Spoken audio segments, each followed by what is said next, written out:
Rip Roro, he's late. I clicked less late than normal. Let's see, normally I'm trying to... Well, normally I get up like 10 minutes before I'm about to stream, and then I start like a whole minute late because I realize I still need to set up the recording, like OBS settings, at the hour or minute I'm gonna stream. Anyways, hello everyone. Hello Skiz, Sith, and Brian, and Solar. Roro stream, count me in. Yay! Alright, today we are doing some more Toka grinding. Hopefully I can beat it today. There's no reason I can't, but there's just as much reason as always. I'm just gonna loop fail. Well, it pretty much the exact same thing is just as likely to happen as always. I loop fail these floors for about 20 minutes until I finally pass the hardest jump of the whole tower, which is so stupid in RNG, which would be this one. Then I finally get past that, do decently well at like these 3 floors, miss some stupid jump here, loop fail that for about 30 more minutes, rage quit, and then go build COLL. So after that, yeah, we're gonna do COLL again, which is Citadel of Leon Laboratories. I set the game to public yesterday, after having completed the first 2 floors. So we're going to build some of floor 3. Probably not going to finish floor 3 today, but we are going to do that. So I will... Well, I guess we can go ahead and get started. We're just going to practice this for a few minutes before we go to the main game. You guys can also join me. Let me send the link to my profile. Here we go. Oh boy, I just clicked something. I hope that didn't blow up the stream. Okay. Join my game. There you go. My joins are on. Yeah, okay, cool. So, just before the stream began, I practiced the funny trust jump up to here. Yeah. So far, I've made it to this floor like 3 or 4 times and passed it, I think, twice. Or, no, once, I think. Yeah, see, that's...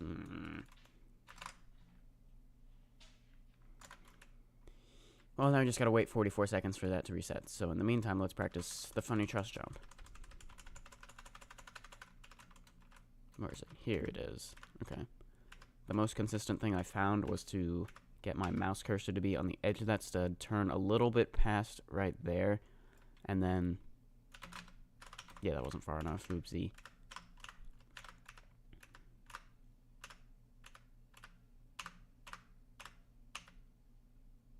Go like there. There we go. Let me do that again.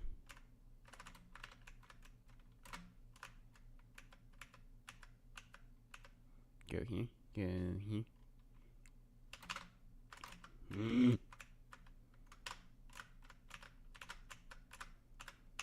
Like, did I do anything differently that time? I'm pretty sure I didn't. Yet I still fell, so... What is going on? See? I'm already raging at this, and I'm in the practice place. What? There. At least I did it once. Okay. Let's try the time floor again, and try not to fail. Because if I do, then I have to wait, like, 40 seconds before I can try again. Okay, don't miss that jump. Thank you. Okay. Now remember, the timing isn't super tight, but you really can't be too slow. And I fell. Why did I do that tightrope like that? We'll just pretend I didn't. I failed this a number of times in legit runs because it just doesn't let me jump, which is really annoying. Remember that these killbricks can collide true.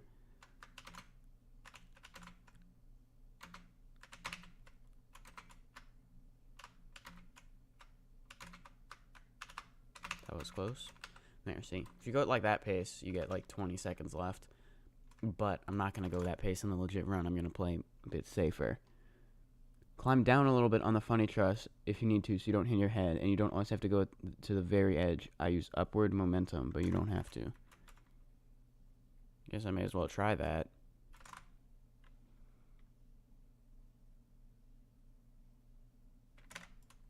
I mean, I wasn't really hitting my head, though.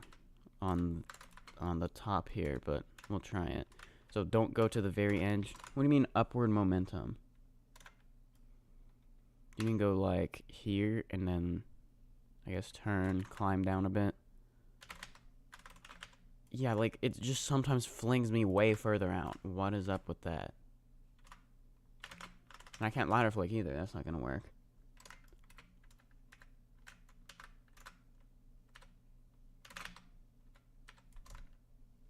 Upwards momentum is you climb up and jump while climbing. Okay, hold on. Let me test that on, like, a different truss. How about this one?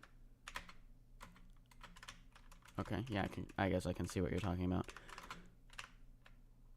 Okay, so go, like, I guess here. Climb down a bit. Probably turn. Oh, yeah. If I did that right.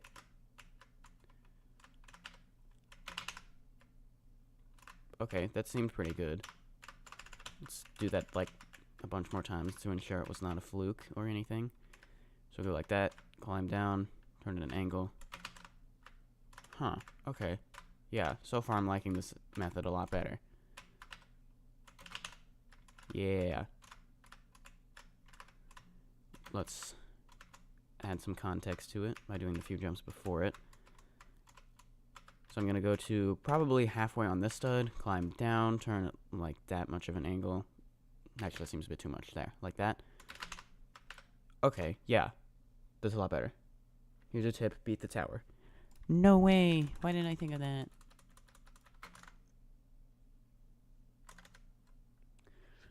Am I too quiet? I feel like my voice is probably too quiet, because it always is. There, that might be a little better. I don't know. I barely adjusted anything. Okay, let's do the timed floor again. Because...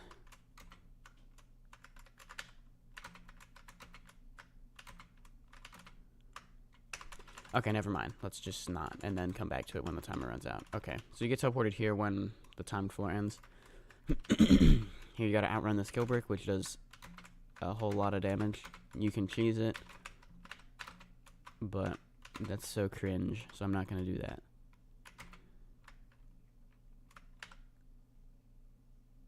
Okay. There we go. This jump is my PB right there. Not because that happened, but because I was rushing and didn't realize... well, because I didn't practice this in like 3 months and then didn't realize I needed to jump there, so I jumped like there and then... yeah. That's trying to be my PB for long, but of course it is, because I keep loop failing endlessly.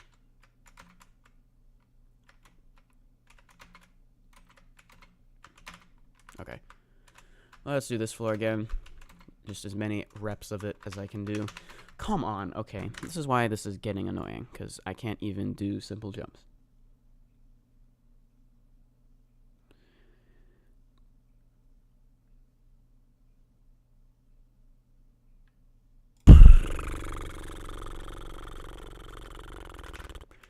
Well, then let's just continue here. If I can get past that really terrible fail of an easy jump on floor 9, that is my PB. The rest of floor 9 seems pretty easy from there. Yeah. Well, unless I try to do that. So let me not try to do that. That's why I'm practicing this. I mean, I have practiced, like, this whole tower many times. Okay, and then there's floor 10. Make sure you press that morpher button. Otherwise, you're going to have to do the whole thing again at the end because you realized you didn't press it and it didn't open the door. So do press the morpher. Right, then go over here.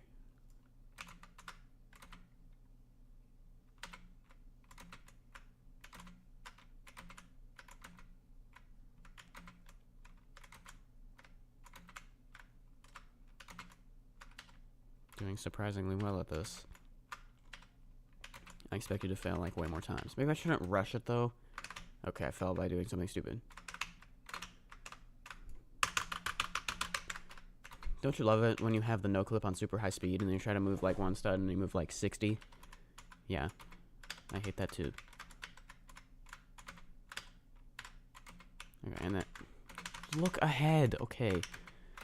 Do that. I see the next platform. I see the next platform. I see the next platform. Ooh, dang it. Okay, that's the hardest jump of the floor. And it just didn't let me jump. Nice. There we go.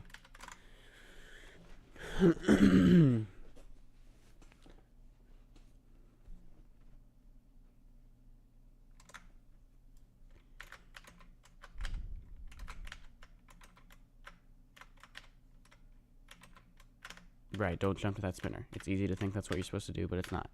You jump here. There. Okay.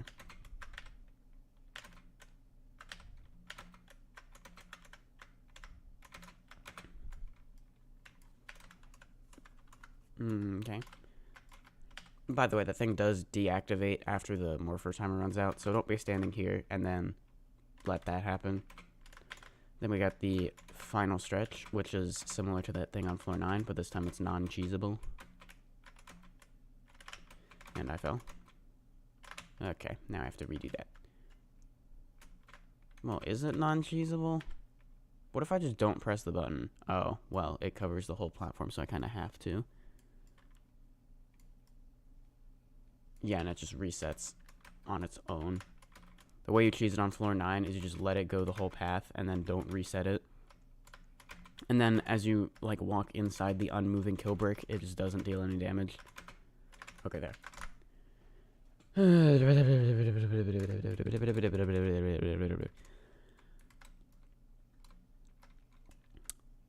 Okay, let's do the timed floor again, because I have a skill issue, and apparently... Let's try to do it legit. No healing parts are... or healing... There we go. No healing or no clip tools are allowed. And we're going to go about the pace I will go in the real run. Okay. Am I going to do a private server? No. Why is the fallen parts destroy height, like, so low on this? I never understood that. Have they fixed the bug where if you have a tower loaded and then... Oh, that's going to be on my screen forever. But they did fix that bug. Okay. If you went back to the lobby, then it would, like... What would it used to be? You'd have to really stupidly load a different tower and then load this one again. Because it, like, wouldn't let you reload the tower you already had loaded. Glad to see they fixed it, though. Although the timer is stuck on my screen forever. But we won't be here much longer.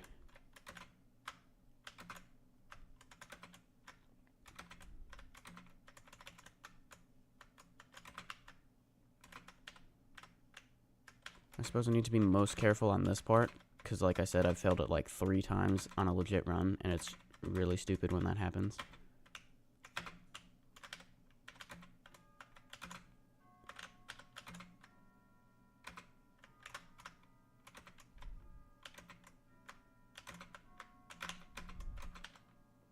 Yeah, okay. I hate clocks. And now I gotta wait for it to chime the maximum number of times. In the meantime, let me do floor 9 and 10. Let's see if I can do those legit. Well, I did just do floor 8 legit too. But I just made it unlegit by doing no clip. We'll pretend that didn't happen. Okay.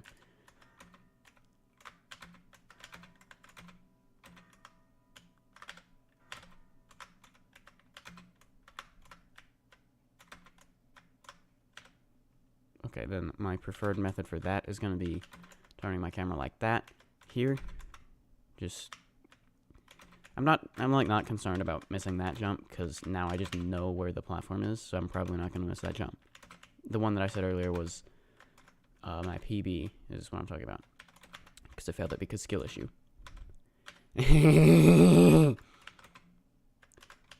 Guess I'm restarting.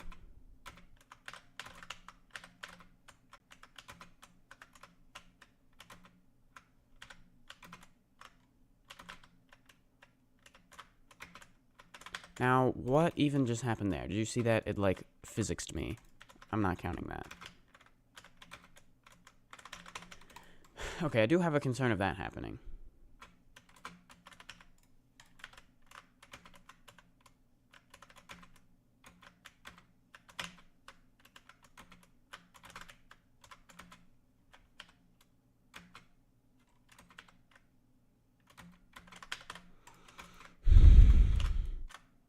I'm already getting frustrated with this, and... Okay, we're just going to the game. I'm not putting up with this anymore. Because clearly I'm going to have more success on a legit run where I keep loop failing than in the practice place where I have no clip.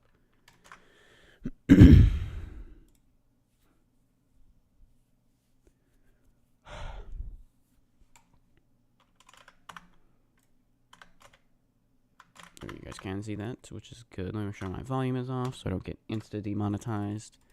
Then I make a comment on how it's funny how I'm beating something in ring 9 before anything in ring 7 or 8.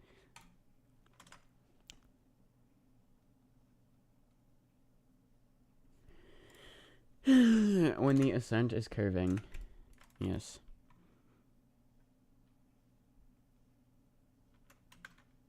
Alright, to Toka we go. Whee! Alright. It's here begins the loop failing. So let's enjoy it while I can. Do I want this open? I don't know. You guys can see the other people in the server. Also, I've already loop failed floor 1. This is about normal. You can expect me to loop fail this for about 2 more minutes before I get to floor 2. Why is it that floor 1 on these soul crushings is like always my least consistent? That should be my most consistent.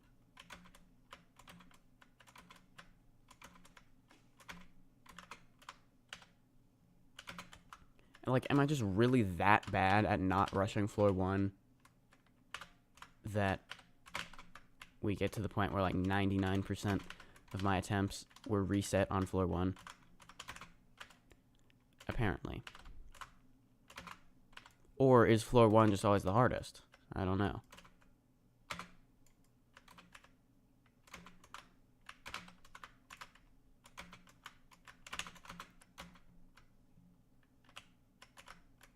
Well, hey, there's floor 2, at least. Now, may I ask why I'm lagging? Because I don't want to be lagging. That truss is kind of annoying too sometimes, but it didn't that time, so whatever. Whoa. No, no, no.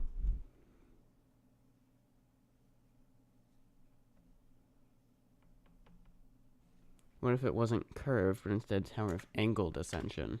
Like, angled 45 degrees. Interesting. That's kind of what Tower of Bent Trauma is kind of like that. Not really, though.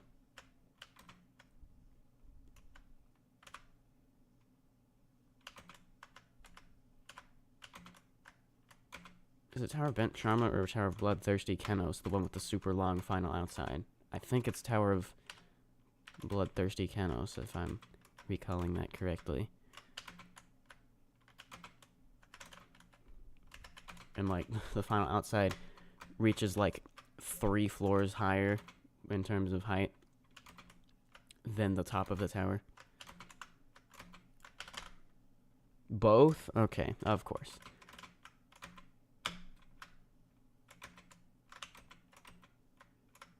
Please don't miss that. I almost did, but I didn't, so it's fine.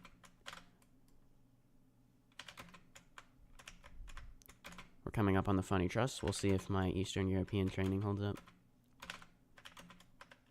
Well, that's not the line. It's remember your Eastern European training. Or remember my Eastern European training. That doesn't even make any sense. Maybe that joke, that's not even funny. Okay, so what did we do? We went, like, here. We climbed down a bit, turn at a slight angle. Should be good. Ha ha ha.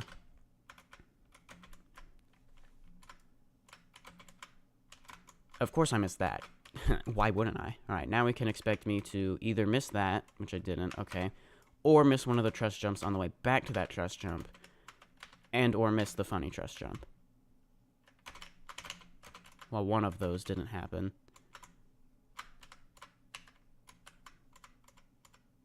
Since I made that walk around thing onto the truss, well, okay, 2 of those things didn't happen. Turn at an angle. Kind of want to get closer to the edge. Actually, no, I don't. Never mind. Climb down, turn at an angle. Now, for some reason, it just decided to make me go downwards. Why would it do that? Because this game hates me.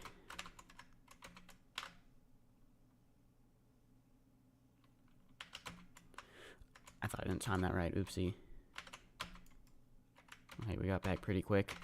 Unless, of course, I missed one of these trust jumps, which I probably will.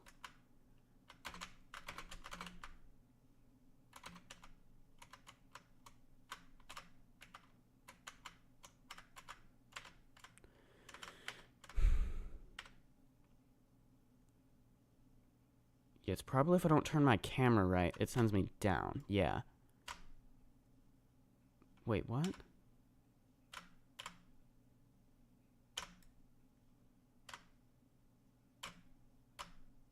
How can I make it so I go upwards? What did I just do a moment ago? Whatever, that worked.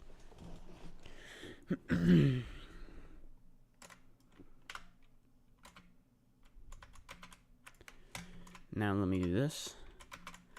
Thank you.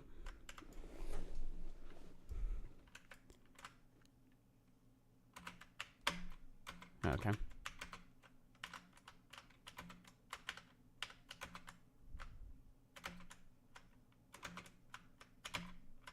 There's a button.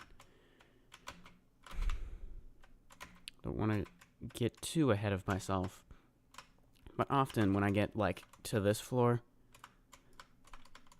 Come on. Usually I end up getting, like, to floor 6 at least. Although this is only, like, floor 5, so... That's not that... out of the question anyway.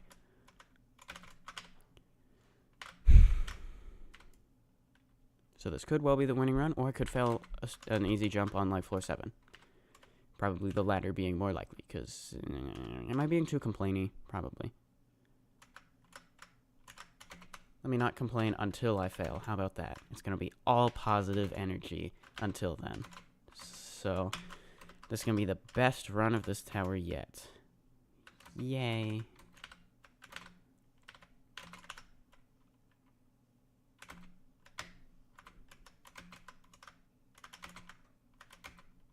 Apparently positive energy is just no energy. What tower should I try to speedrun? Positive energy, like the tower point system? No way. Well, this isn't my positive energy, is it? 143 is just how many towers I've beaten, where every tower counts for 1. Unlike positive energy, where citadels count for 2 and steeples count for 0.5.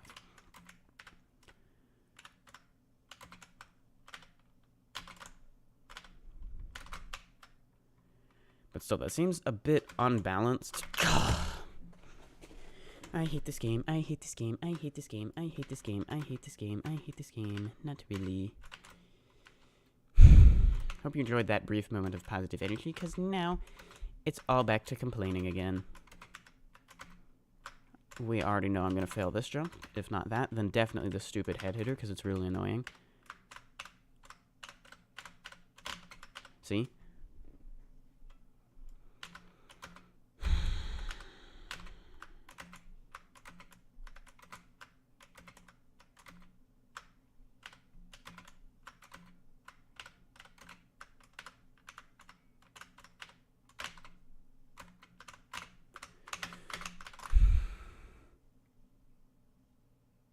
Jump to the side of that head hitter and don't do it like a normal one. What? Oh, like jump to there. I think I have tried that. I don't know, it's just stupidly inconsistent. Might even be worse than the funny truss. But more likely than that is that I'm just rushing, and that's why I miss it all the time.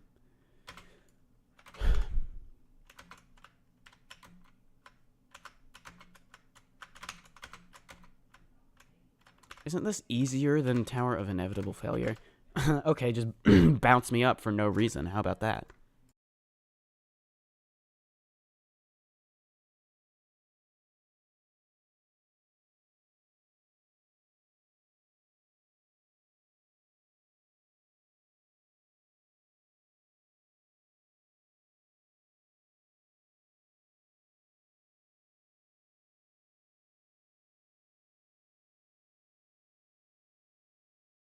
Well, let's see. Tower of Inevitable failure. Where is it? Tower. What is it? Tower completions. There it is. Difficulty. Insane. This is one difficulty point harder than Tower of Inevitable Failure. It's taking me like 3 times as long.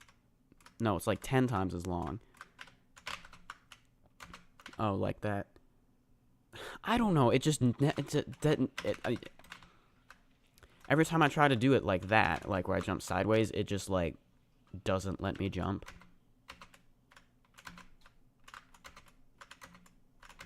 I will show you. And by doing that, that's going to make it so I make the jump. You know, because, of course, it's just going to prove me wrong, because of course it is. See? I can hold space, and it's not going to let me jump.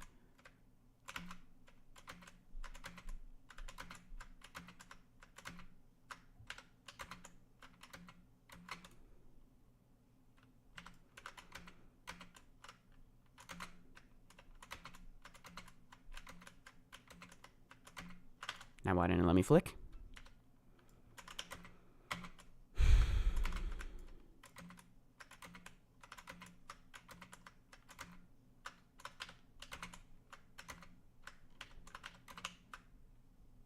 What?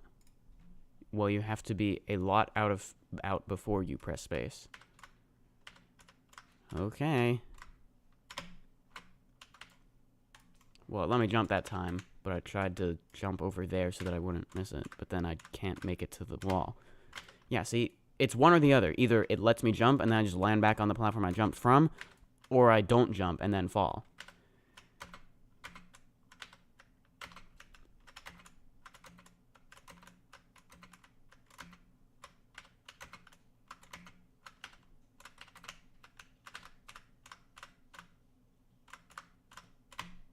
Okay, there.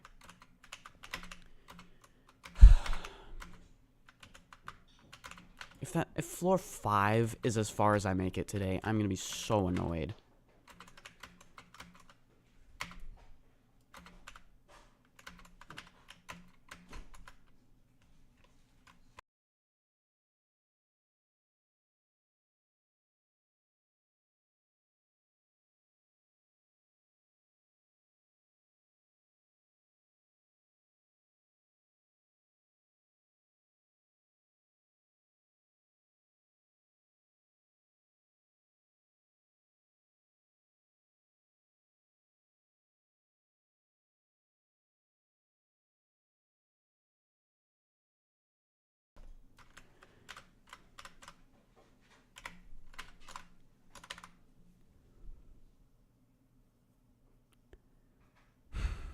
Do you agree that floor 1 is the hardest floor of Tower of Terror set? I have no idea. It could be just the same difficulty as the others, or I just keep, like, that I keep rushing it. Or it actually is the hardest.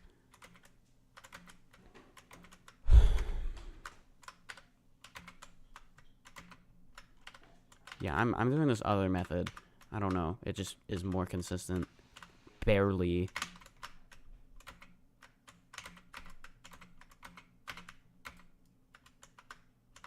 Okay, so I'm correct in thinking I made it to floor 2 once, and I've been loop failing floor 1 for like 5 minutes straight now, right? I think that's an accurate statement.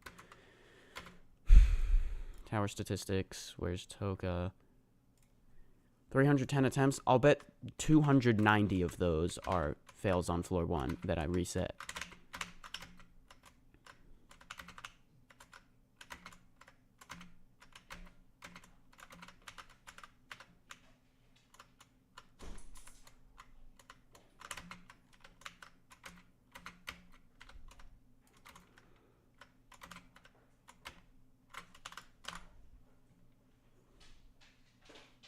Maybe take a quick break. Sometimes that can help lots. At least don't mean my Tower of AF. I don't remember what TOAF was. How sad. Wait for a good cycle. It's gonna take forever. There it is.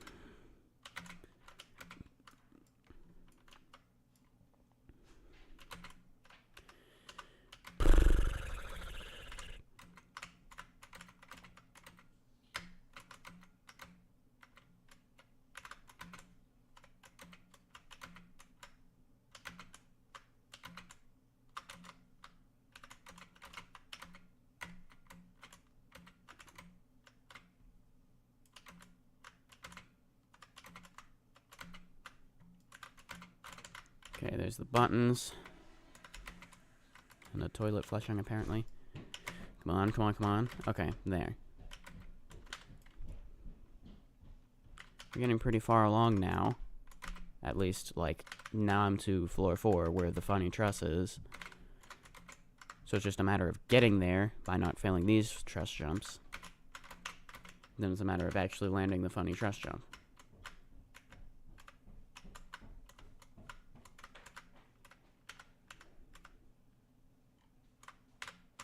So climb down. Do something. And then miss that. Wow, how about that? I missed the spinner, the jump onto the spinner. Which is like the... I'm not doing this right now. We're doing COLL building.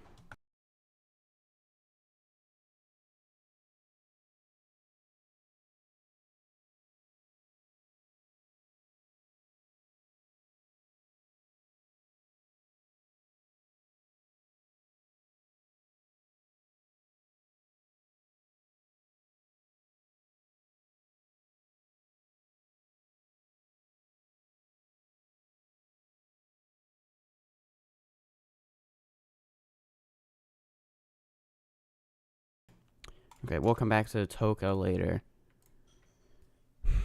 Let's see, I need to update the live stream title and description. So, I'm going to go to the one from last week and just copy paste that description and title. Okay. The description is now something.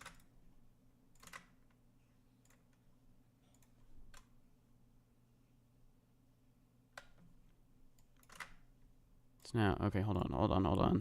All these copy pastes are going wrong. There we go. While I'm at it, let me also copy paste this into a Google Doc. That way I can more easy. Come on,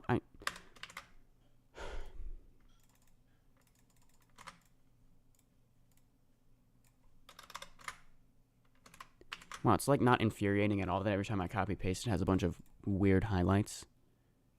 And I just click cancel and it canceled all the changes. Oh my gosh. Why do I have so many tabs open? Let me close most of them.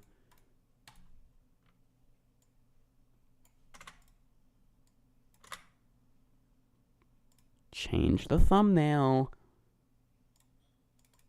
to collstream.png. Save.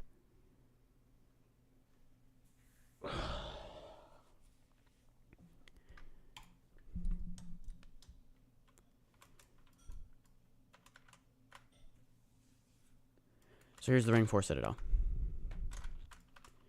Currently I have built up to floor 2, up to the end of floor 2, that is. So hold on, there's probably going to be sounds. So hold on, let me turn those off before I get insta demonetized. Although that one's just God's Wind, Spooky, Eerie 2 sound effects. But yes, here's the... Well, here's how it starts, and then eventually you come over here and it emerges from the fog. Then I have these first 2 floors, and let me tell you a bit about them. So there are a few points of like gameplay, or a few mechanics that will be used a lot throughout the tower, sort of expanded upon. First, we got the shadow blocks. We also have these elevators. I don't know, they're not really going to be expanded upon much, just elevators like angled like that. You'll see those a lot, as you can see. So there's shadow blocks, there's these, and there's also these spinning panels. These are tilting platforms, and this is the axis of rotation. Okay. You'll also notice I'm using the studs texture sparingly, mostly just on the frame. We're using a lot of this default medium stone gray part, and a lot of diamond plate, and this mesh texture as well. The most concentrated place where there's studs in terms of the gameplay would be here, where since these are button activated, you know, I couldn't really do diamond plate like these. Well, maybe I could have with some weird workaround, but I don't really feel like doing that. So I tried to do like, you know, single color good design, but then I realized I had no idea what I was doing because I'm really bad at detail like that for some reason. So then I just started spamming parts everywhere. Yeah. Well, I have no part limit to worry about, so there's that. Anyways, you get up to floor 3, here. Now, yesterday, I set this to public. Well, technically, it always was public, but I made it so you can access the place via a teleporter in the SMT way to start place. The will eventually be a ring select. A couple of shortcuts have been brought to my attention. We'll start with the easy ones. These were, Brian708 said these in the Discord. Link in the description, by the way, you guys should join the Discord. Okay. First one is over here. You can jump from here to here. First, let me test that that is indeed possible before I make any changes, which it probably is. Oh yeah, that's not hard at all. Okay. Easy enough fix. If I just take this, which is already an anti-shortcut, so you can't wrap around there, then I just go like that. Now, if you try to jump to there, you won't be able to. You'll hit that invisible wall. Cool. Is it possible I could land on top of that? How did I just jump through it? Surely not. Oh, yeah, shortcut. Okay. That needs a patch, too. There we go. Okay. Should definitely be impossible now. Unless you can jump to there, or something. Wait, hold on. Even if you can't jump to there... Oh, wait, never mind. Well, it wouldn't be a shortcut, because you have to get the push box over here. Yeah, so if you can get there, then... you're gonna... It's not gonna do anything. You have to just jump back down there, which is just a little bit before here. Anyways, we got the skip patch. That's all that matters. Okay. Another one was... Oh, it wasn't a skip, but he says, by the way, Roro, what is this platform supposed to do for this thing? Yeah, okay. So what this is supposed to be is it's like this from the start. Then eventually you get to the button activated parts over here. And then you want to get onto that shadow block, but you can't. So you have to go this way, complete this path of parkour, and then here you will see that like flip downward. In the screenshot, he showed it, it looked like, I think what probably happened is he just went to press this button, probably by using no clip to skip around a bit, and then was confused as to what that is. It would be a bit more obvious what to do if you had this activated. So there. Now, if this gets activated while this is swung like on the other side of this block, then you'll get soft locked, but you have to press this before this like starts swinging down.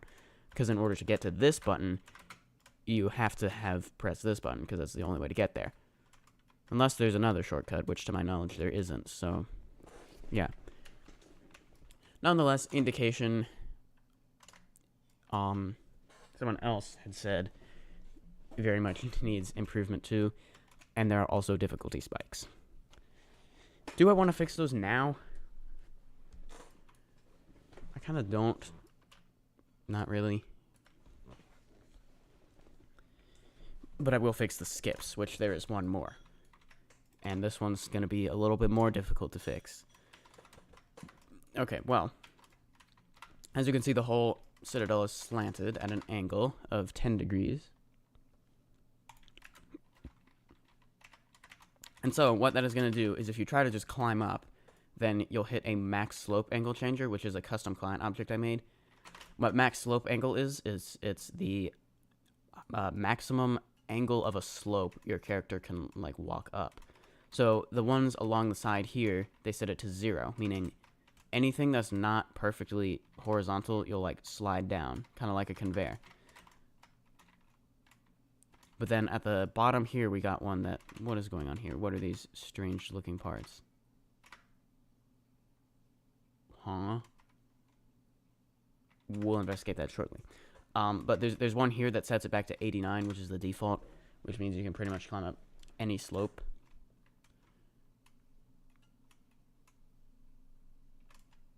So I used that during this no jump section, where you have to do this. Cool. Okay.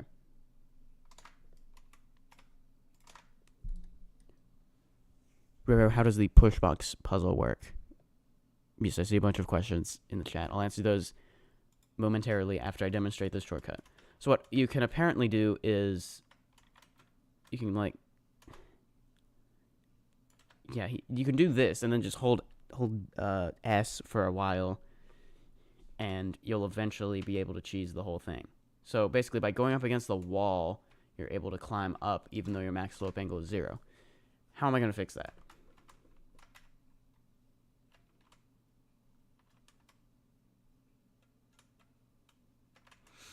Well, I have a few ideas. The first one I thought of, which I already know isn't going to work, but I will build a brief prototype to show you, would be something like this. That way, as you jump up here, you would, like, just get caught on that. And if you were sliding down the wall because you fell, you'd just slide down here and then land at the bottom anyway. Problem with that is, let's say make it up to here. Well, you can still go up against the wall from there and just climb up the rest of the way. By the way, the end of these 2 floors is here. So that's not going to work.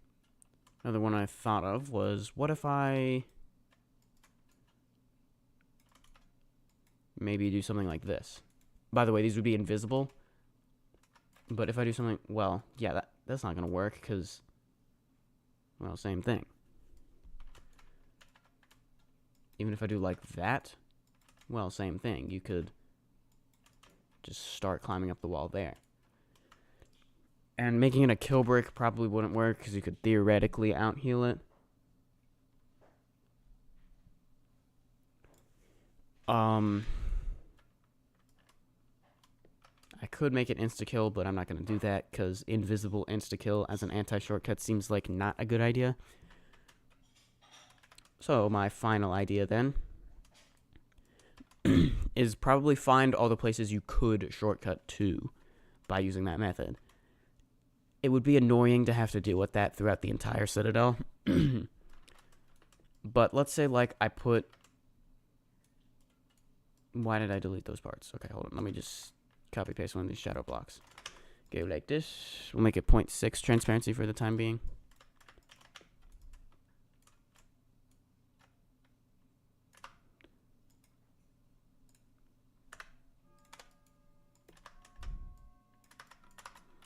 What if I do this?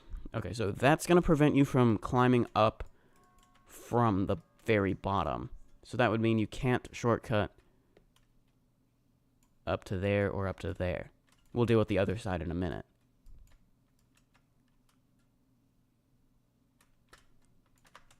Maybe I should angle it a bit more. Yeah, there we go.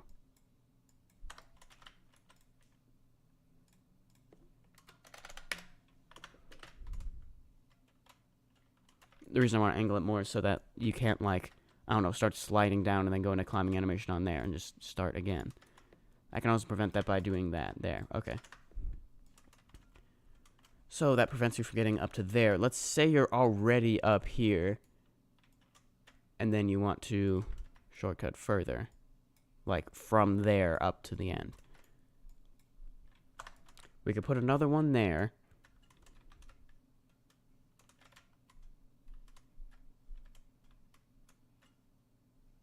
Well, no, I guess I don't need it after all the places you could start shortcutting from. I need it before all the places you could be shortcutting to. So let's try something like that. You try shortcutting from there, you're going to get caught there. You try shortcutting from here. I don't know if you can make that jump, but let's see you can. You're going to get caught there. The next place you could shortcut to is, I suppose, here.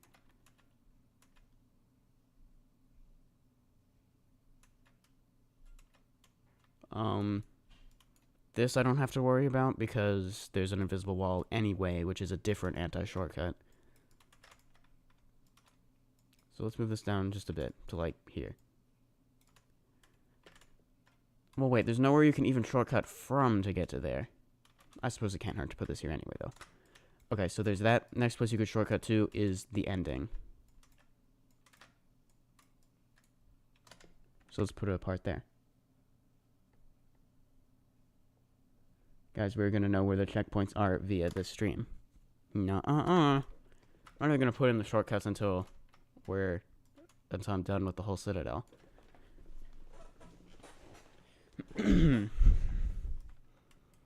Okay, I think that should fix that shortcut. Well, okay, one more sort of optional thing. This isn't super important that I do this, but I want to anyway. Let me take a max slope angle changer. Size 111, just to make it more easy to deal with. I'm going to put one of these on top of each of these. That way, let's say you like jump to it just accidentally. Maybe you miss this jump or something. I don't know how you'd miss that because it's so easy, but let's say just somehow you end up landing on one of these. You'd be quite confused as to why you're standing on air. And then you'd just be, you'd still be standing on air for a second, but you'd at least like slide down as though you were on the rest of the wall, the rest of the slanted wall. Okay, so that should prevent that shortcut from being possible. Why not use teleporters? Like, just along the whole edge? I could do that.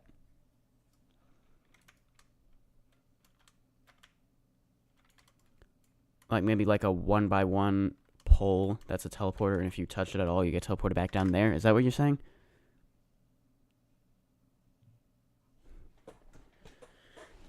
Please add a boss fight. Are you doing that already? There will be a boss fight, yes. So that was already planned. Let me answer some questions in the chat, because there have been a lot, and I've been ignoring them. Sorry. What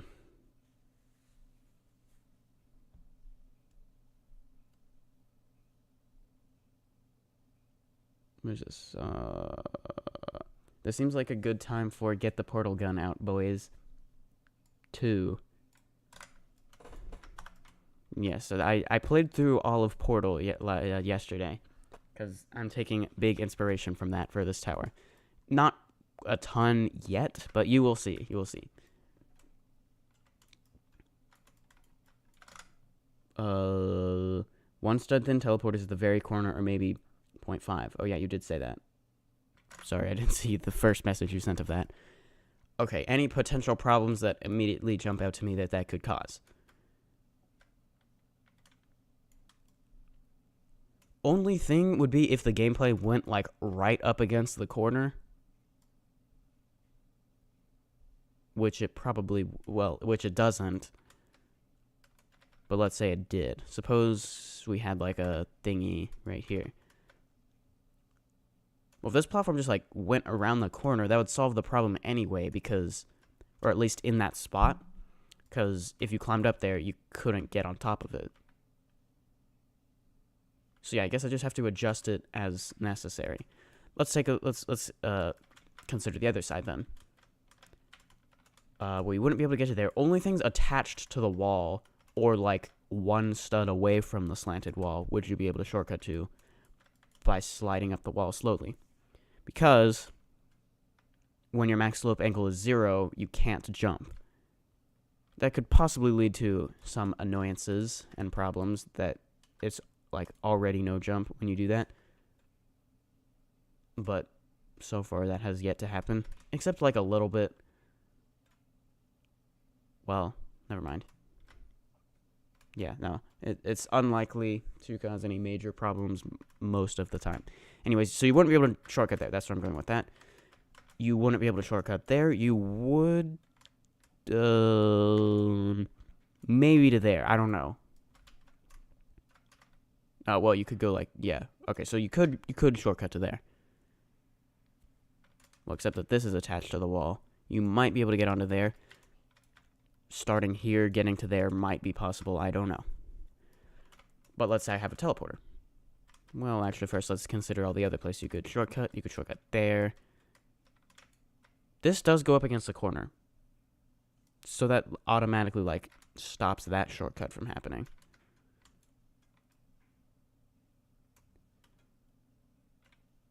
Yeah, so far I'm leaning towards the teleporter idea. Now that you come to, say that. Hey, I have a question. How do I get another part from the kit? Because when I copy paste something from the kit, it won't work.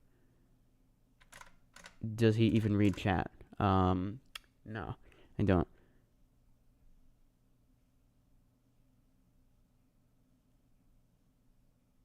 Guys, I just beat Tower of Double Trouble. GG. I feel like you would be doing a jump, and then you would just randomly get teleported back down.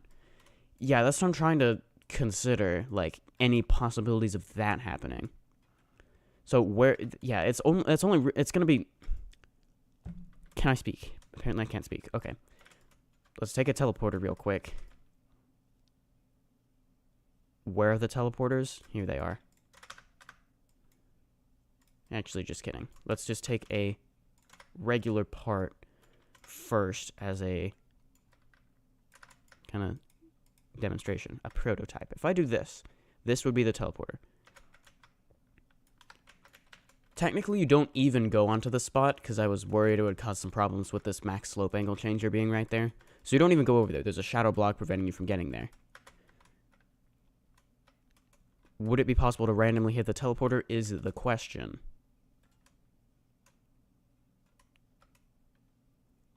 From this side, realistically, no. Only if you, like, somehow fell off here, and then you were maybe thinking you could save it by sliding down the wall to, like, there, but then you get teleported. Not too concerned about that, really, though. How about over here? We will ignore these blocks I put as a different idea.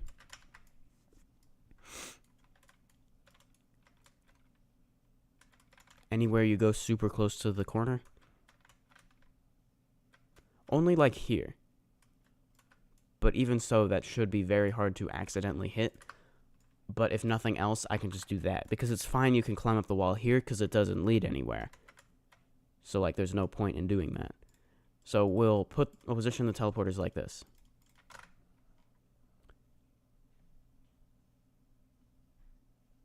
Don't use invisible walls unless you're a cringe steeple in arcane area or something. Please answer my question from before. Oh, sorry. How do you get another part from the kit? Because when I copy paste something from the kit, it won't work. What do you mean? Like, is it, like, not letting you copy paste? Like, you try to move it and then it just doesn't stay there? Like, it just moves that one? Is that what you're saying? Or, like, client objects aren't working?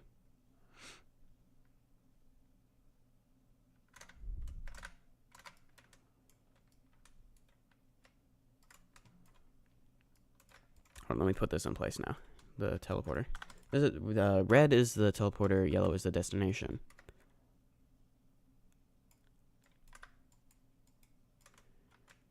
Okay. Can I do 2 teleporters in the same teleporter? Actually, it doesn't matter because that's not what I'm going to do anyway. Move that here. For example, the X pusher client objects. I think you're most likely what you're doing. I guess I don't know this for sure. You're probably going Control-C, Control-V, which moves it just as a child of the workspace. And now it's not in the proper folder, so the scripts aren't going to work, right? What you need to do instead is press Control-D, which keeps it in that folder. So use duplicate, not copy-paste. That's most likely what is going on.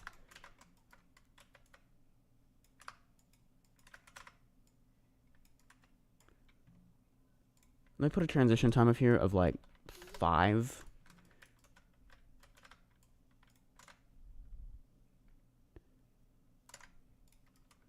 So if you try to be a sneaky little boy, you're gonna, yeah, it looks like you're sliding down. I'd rather have that than you just teleport down. Kind of don't like how I went inside the wall. Okay, so now you just get soft locked if you do that. Okay. Oh, glad I noticed that before anyone gets soft locked by doing that. That's not what I selected. Let me select that. There we go. We'll go like 3 studs away to like.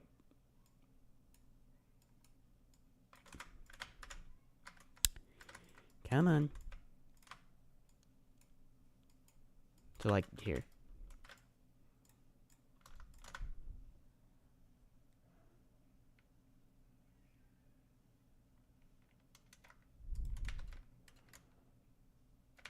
Yeah, you do slide down now, like, at an angle, which looks a bit weird, but better that than getting soft locked, so, yeah. Now I can duplicate this and just move it to the other side. Where are my move handles? There they are. Delete that. Move this over here. Take this, what was there? There's like a 3 stud gap, 4 studs. That. Okay, now let's go to the top of here and just scale this all the way to the top. Although realistically it doesn't need to go past this, but whatever.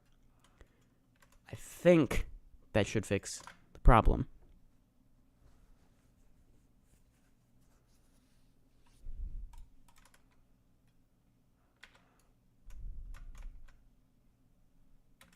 Okay, so you start climbing up, and then you try to go up against the wall. It's not going to work. The 5-second transition time, I don't know, I might want to decrease that to like 2 seconds. Only thing is you'd slide down super fast if you went from up here, but you're probably most likely going to try to shortcut from the very bottom.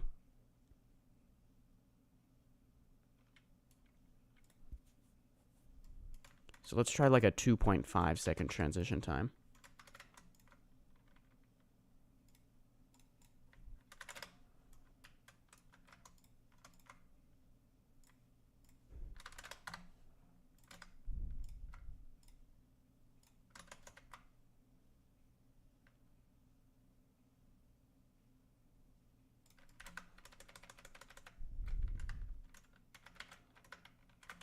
Okay, now it's going to look weird if you try to do this. Actually, that's not so bad.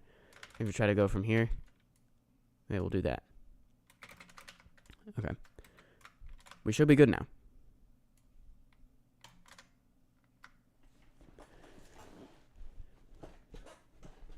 I love forgetting about being a potential voice actor.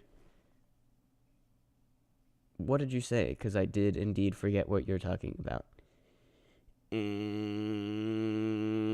Hold on, someone else asked, how does the pushbox puzzle work? Are you talking about this? I don't even know if he's still here. No, you are. Okay. Is this an indication thing? Again? If it is this you're talking about, what you're supposed to do is not that. You're supposed to press this morpher button. That way the spinner gets caught on that. You can do this. Spin it back this way. And then go like this. And then spin it back this way. And there you go. Well, technically that's not the end. The button you're getting to are these two over here.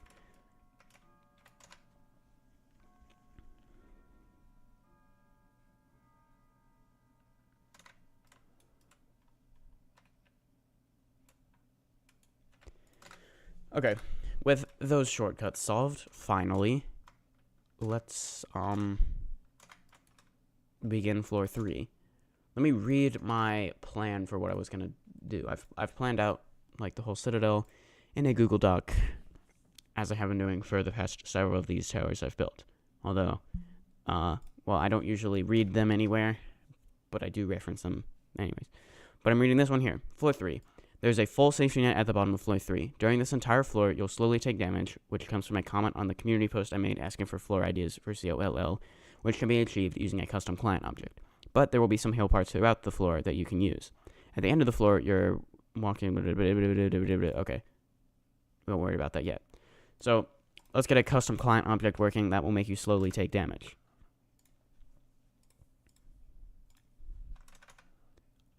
As far as I know...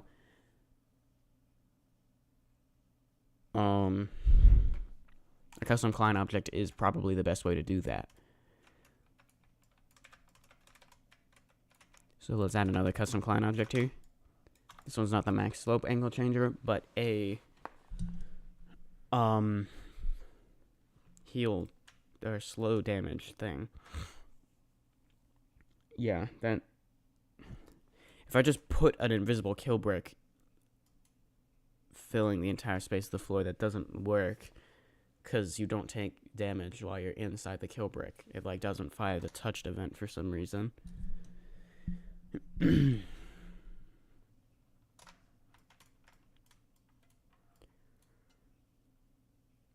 I feel like this is going to be annoying for no reason to get this to work. Luckily, I have a lead. Give me 1 second. We're going to go look at Tower of the Planets for a minute, as I'm going to be basing this client object off of a different client object I built and used in TOTP.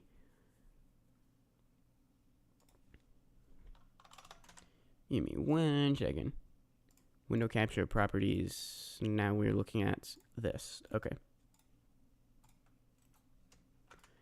So, what was this custom client object? It was one of these. Not watercolor changer. It was regenerate changer.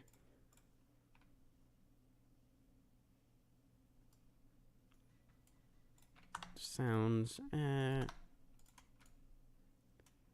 think I might actually be able to. This might just be like extreme easy mode if I can do what I think I can do. First, let me just look at exactly how this works. Yeah, when you step on it, we just change the regenerate, but it's used in health is dealt on another script. Or health has to be from a server-sided script, so it has to fire a remote event, which is a bit more complicated than if it were a property of humanoid, which is unfortunate. But anyways, yeah, we just change this variable, wait this long between each regeneration step, and what does it do? All it does is just adds the, oh, wait, not regen step, but regen rate. Was it regen rate value? Yeah.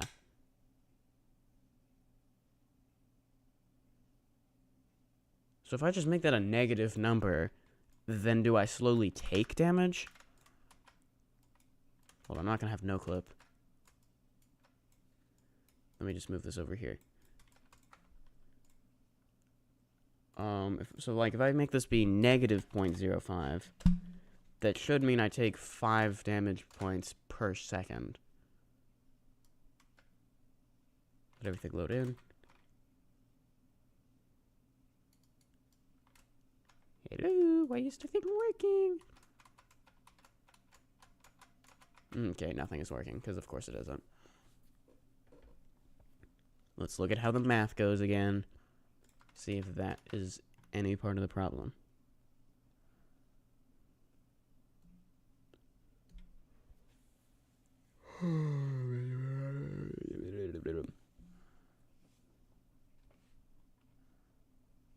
Yeah, so should I just change the regen rate to negative? That's what I'm asking. Hold on, I got a bunch of scripts open that I don't want to have open because it's just confusing me. Okay, so what did I do? I set that to negative 0.5. So now I should be able to go health. This. Right, so what that's going to do is it's going to change this value to be. Well, yeah, it's just going to make it so that this is a negative number. So first, let's just consider it's just the default of 0.01, meaning you regenerate 1 health point per second. While true, we say if humanoid is not full, or sorry, if health is not full, that could be a problem we're dealing with here. If health is not full, then we're gonna wait 1 second. Then we're gonna say, what is DH? DT times regenerate value times humanoid dot max health. It's probably this that's causing the problem. This. The fact that it has to be less than or less than. If I temporarily make that less than equal to,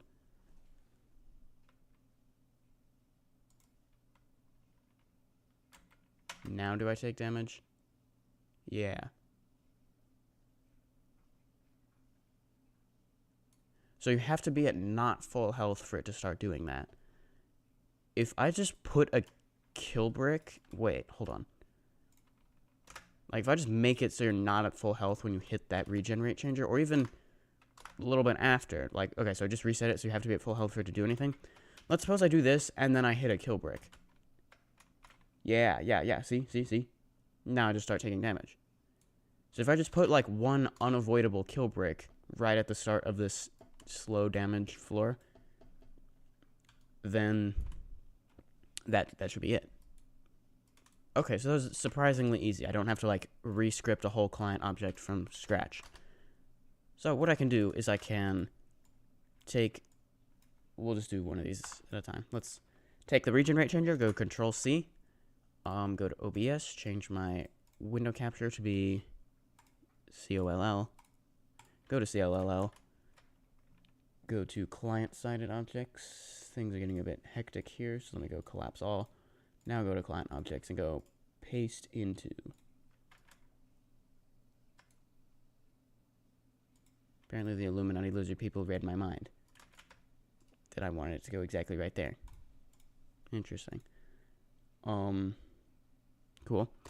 But remember, it has to communicate with the server-sided health script. So what I now need to do is go to OBS, go back to Tower of the Planets, which is here. Then search health. That goes in starter character scripts. Let me copy it, go back to OBS, change it to be COLL. Go to starter character scripts, paste into. Because, okay, whenever you spawn into a Roblox game, you're going to have a health script, which has like a default by Roblox of what it is. But if you put in starter character scripts a different server-sided script called health exactly like that, then this is what will be used instead of the default one.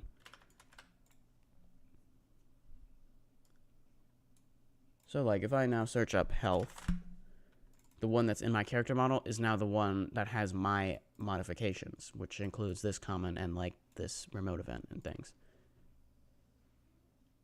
Oh, we also need a remote event. Okay, we need change regen rate. That's it. Okay, yeah, it's just that both scripts are looking for that.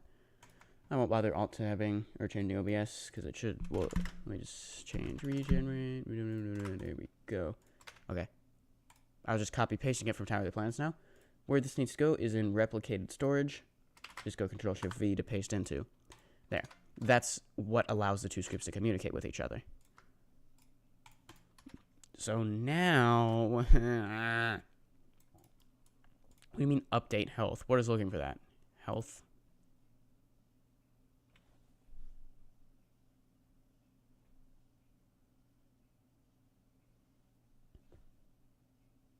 Oh, okay.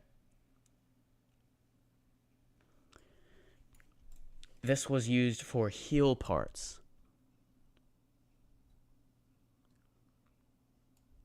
I see. Okay.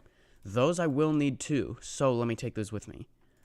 I don't know why heal parts aren't, like, just in the script, or in the...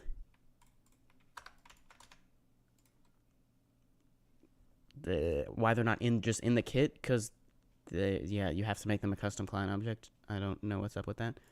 But let's go steal some from Tower of the Planets. Apparently I put 2 of them, and apparently I can't go focus on them, which is weird. I also apparently didn't put them in the... No, I did. There's one here.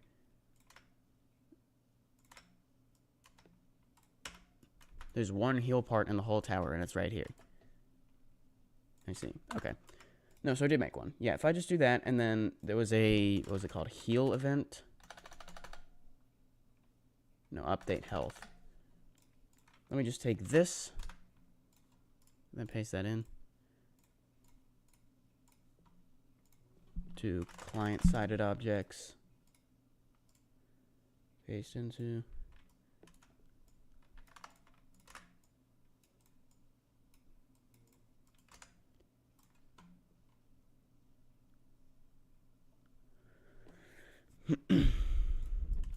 Then we also need update health. An easy copy paste. Update health. That also goes in replicated storage. Paste into. Okay. So we have this, which we can just change the heal amount, which just adds that much health.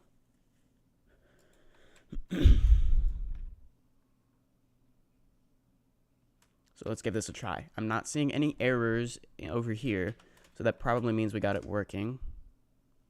So now my regen rate is a negative number, but remember, it's not doing anything because I'm at full health. If I take some damage, like that. Oh, right, I didn't copy the paste with the negative one. That's why. Let's say make the regen rate not 0.05, but negative 0.05. There. Now my regen rate is a negative number. So let's say I go take some damage. Now I'm going to start taking 5 damage per second.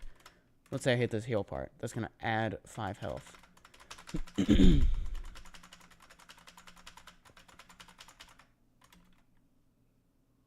And I was stepping on that heal part. Okay. Now the only thing is, if I use this heal part, let's say it's just an instant full heal, which I think the one on that Mercury floor of Tower of the Planets was. Let's say I'm taking some damage. Then I reach this heal part and it regenerates me to full. Interesting. That's not what I expected to do. So, what's going on? I'm at full health, so why is it still doing that? Let's see.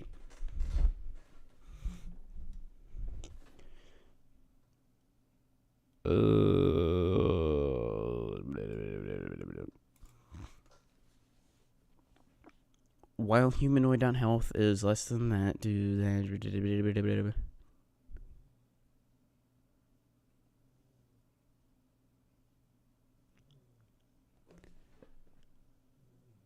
So every time this runs, which is gonna be like every 0.01 seconds, we're gonna see what happens when you have like nested while loops like this. Let me try something. If I add print and then type any message like that, and then we set this thing back to just make me heal, it's not gonna print Among Us every time it runs every time I heal. Well, actually, it doesn't have to deal with that though, but yeah, look. Every time I heal, it's gonna do that. And it does stop. Okay. What if I take a bunch of damage? And then, with the help of the heal parts, I heal to full. Well, there, look at that. I am at full now, so it's doing that.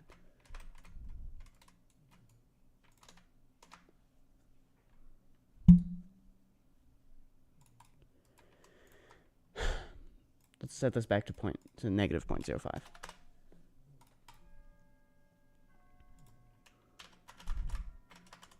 Then I start slowly taking damage.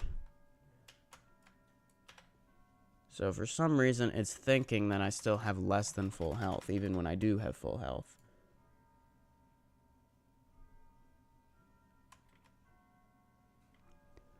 So why would it be doing that? I really want to burn that clock in a satanic ritual right now.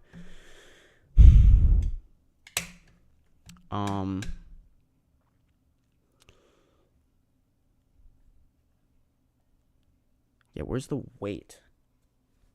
Humanoid.health change, we just wait like 0.001 seconds. That's what happens when you do wait and then don't put an argument there.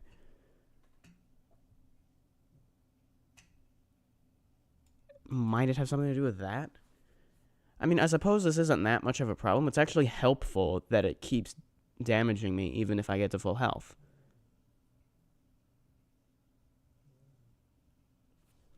When I finish the... Like, when you finish the floor and I want the slow damage to go away, if I just put another one of these that sets your regen rate back to the default of 0.01, that should just, like, you know, work right. So, let me put the minus 0.05 one right here. So, let's sort of get an idea here. Okay, so now my regen rate is a negative number. Then, to get it started, I'll put one impossible to avoid kill brick. It might be invisible, it might not. Haven't decided yet, doesn't really matter. So I'm taking some damage. I probably won't make it damage you this slowly. Notice also I'm not, like, healing against it. Let's say I reach the end of the floor now. Now I start regenerating. That wasn't everything I wanted to test, though. Let's try that again. Hit the initializing kill brick. I'm taking damage. Eventually, I reach a heal part. There'll be a few of these throughout the floor. Notice it keeps damaging me. I don't know why it's doing that. That could be a problem that I have to solve later, but it's actually helpful at the moment. Then eventually you finish the floor. Then your regenerate will be set back. I won't have a 0.05, but 0.01. That should still work. I suppose it can't hurt to test that it will, though. If I just make this be 0.01. One more time. Let's act this out. So you're going to hit that, which is going to change your regenerate. You're not going to know that that happened, but it did. Then you'll hit some kill break to get it started. You're taking damage. Eventually reach a heal part. You'll reach several of these throughout the tower, or throughout the floor. Then eventually you will reach the end, which is this one. Now you can see I stop taking damage and I just start regenerating health as normal. Cool. So technically everything I just did is nothing new. It's all... Wait. There. So these two custom client objects I just added, I made when I did Tower of the Planets, so they already existed. Let me also close this Tower of the Planets because I don't need that open anymore.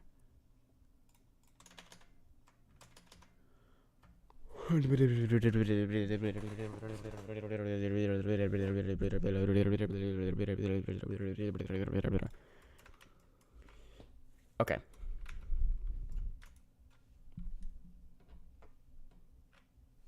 So, what have we learned? We learned that what I need to do is take a regenerate changer, go Control D, change its regenerate to what I want it to be, which is going to be minus 0.05. Wait, actually it's probably going to be minus 0.01 because minus 0.05 is very fast. That gives you like 20 seconds before you die. So let's go minus 0.01 for now. I can always change it. It's not that hard to do. I am probably going to want to put some sort of warning. I guess I can do that here. Like, a sign that says, like, warning, on the next floor, you will slowly take damage. The only way you can out-heal it is with heal parts. Yeah. I'm trying to avoid writing paragraphs and paragraphs because I feel like that throws off the, kind of atmosphere. Like, it's not too bad now that we're, like, far into the tower, I guess. But, like... You know, it's supposed to... Like, I guess this mainly applies here. Like, if I had a paragraph, some paragraphs explaining of what some client object puzzle you're supposed to do, it would just throw it off. Mainly the signs I want are, like, these edgy messages, such as that one. By the way, this reference to Portal, did you know that? Now you do. The message on that one sign. If one's, like, one sentence or something like reset pushbox or, like... This one, that's 2 short sentences. That's fine. That one's 1 sentence. Yeah, those are like the only signs here. You know what? Why don't I just go ahead and put the one here?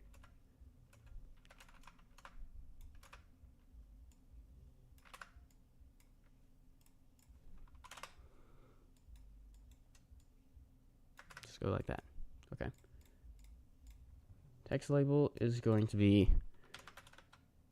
I don't want to put warning in all caps. Let's go warning. On the next floor, you will slowly take damage. The only way to out-heal it is via heal parts. Neon green. Let's say is via the heal parts scattered throughout the floor. That's kind of a long sign. I think it's okay, though. Should be good. So, remember, you're going to climb up here, and then, yeah, how do I want to do this? Do I want it to just start damaging you as soon as you reach this floor? I do want, like, a trap door to, like, appear here that just, like, blocks you from, like, going back down there. Especially because, you know, if you fall down there, you're still going to take damage. So, yeah.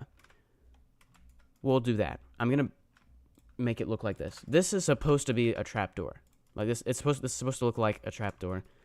like the one at the start when you press the button to open it. It's supposed to look like that, just as though it has already been opened. So it's just a regular part. It's not actually a client object because it doesn't open because it already is open, so there's no need to open it. This one will look exactly the same as the one on floor 1, but different size, different position, and such, and it's actually going to move. Thus, I want to make these be medium stone gray, default colored parts.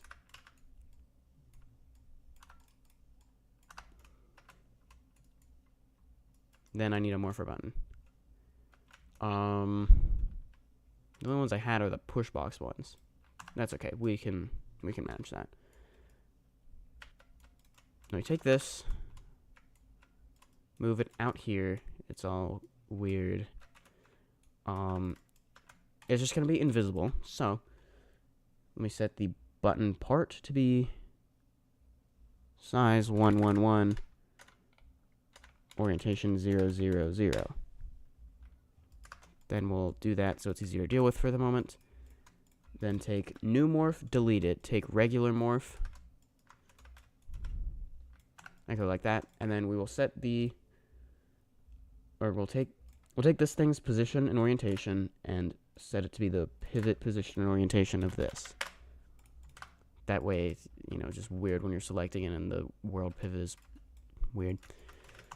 So, we're gonna put the button like here, somewhere unavoidable. Well, that's not really unavoidable. We'll make it be unavoidable shortly. And this is going to be as though why did that just scale? We're going to make this look like this, and we're going to put the morpher like that. As though it was, so it looks like this, as though it was closed and then it was opened. Then here, we're just going to close it. You know, that could have happened in there. It didn't, but could have. This is a door, right? Alright, just click the stream. Can you give me a quick recap unless you don't read chat?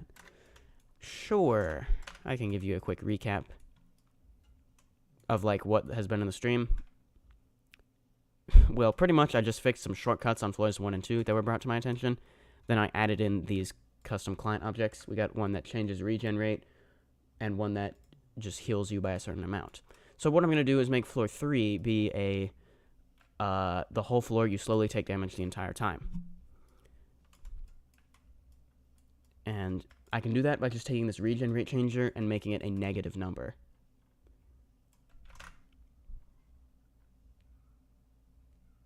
Roro practiced Tower of Curve Descent, raged, and now he's building COLL. Yeah, that's just as good a recap. Okay, next thing, take a morph, duplicate it, put it inside the button model, call it new morph, make it invisible and can collide false, then scale it to be my desired size, which is going to be that. Then morph speed and stuff is already what I want it to be. Let's also make this thing be can collide false, as it will be. It will be invisible too. Not quite yet though. Okay, so you're climbing up here, you press that, and then this thing shuts. I will want to make it so you can't like go back down there while it's shutting, and then you just get stuck. That also shuts like really slowly, and I don't particularly like that. I guess mainly because it's too easy to just fall back underneath there and then get soft locked. Easiest solution is just make an invisible button that activates an invisible part. That way you can't get down anyway. I suppose we'll do that. So let me take a button. Delete the button base because I don't need it. Delete the decals because I don't need it because the button's going to be invisible. Let's just take a random part. Doesn't matter what it looks like because it's going to be invisible. Do make it a random color I'm probably not going to use anywhere though. Because, you know, that's how buttons work. Go like that. Call this button activated platform. Add a couple bool values. We want one that's going to be called full high. Well, wait, no. We want ignore transparency. We're just going to make it so that whatever you do to the button or the button activated part, it will always remain at whatever transparency I set. So I'm going to tell it to be invisible the whole time.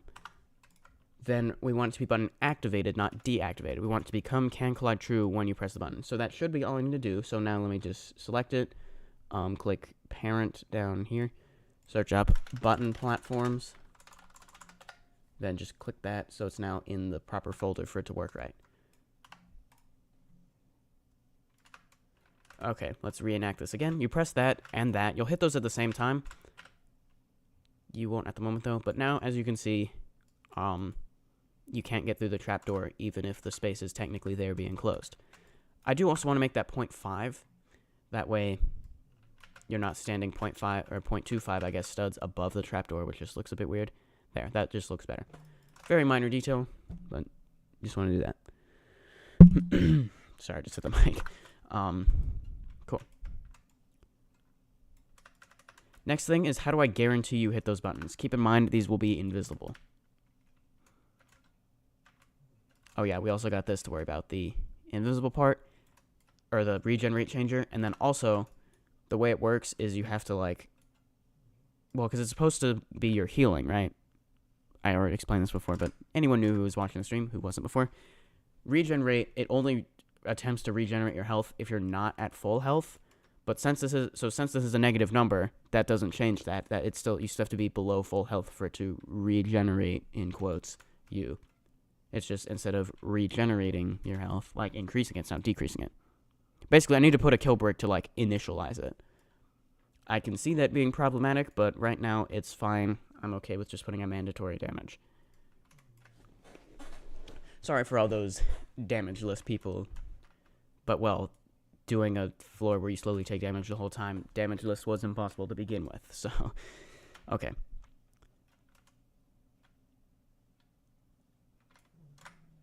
What I'm thinking is maybe I could put, like,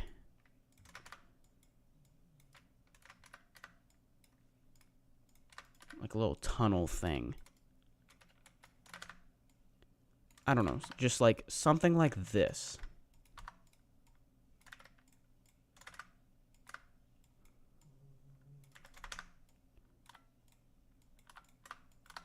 Then imagine like this were filled in. I guess I'll just do that now with some random colors so you can tell the difference. It would be a different material than the medium stone gray, but there, that looks terrible as a green, but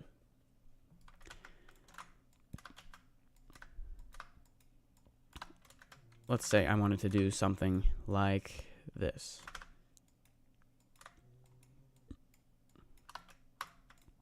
There, so now it's impossible not to hit those buttons. Then I can also make that be kind of, you have like a bunch of these. I could make this floor, this is just an idea, I could make this an allusion to that one part in Portal, which I played last night because I'm taking inspiration from that game for this Citadel. There's this one part where there's like a whole bunch of piston thingies that like, they're circular, but I don't feel like uncircularing this. They do like that, and there's like a whole bunch of them kind of filling the whole floor. I think that could be cool. Let's do that. Why not? Why am I mentioning that? Because this kind of looks like that. Not really, but in one way or another, that led me to have that idea. As I was doing all that to demonstrate that, though, I did just come up with a different idea of what I can do. Remember, the average Roblox character is 6 studs, which 6 studs tall, that is, which means Roblox characters are 6 studs tall, at least in R6 games. So if I just make this space here be less than 6 studs, which it is, that means it's impossible not to hit it. But if I put this too low, then you're going to hit this and then get stuck underneath the button, the invisible button activated part there. This height should be good though. Then just make it unavoidable by doing like that.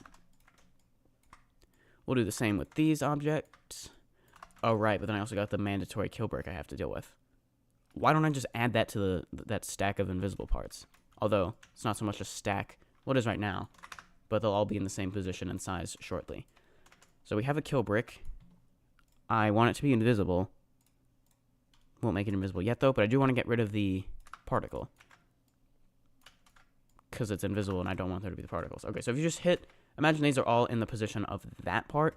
You hit all those at the same time. idea. Hold on. Make this be that.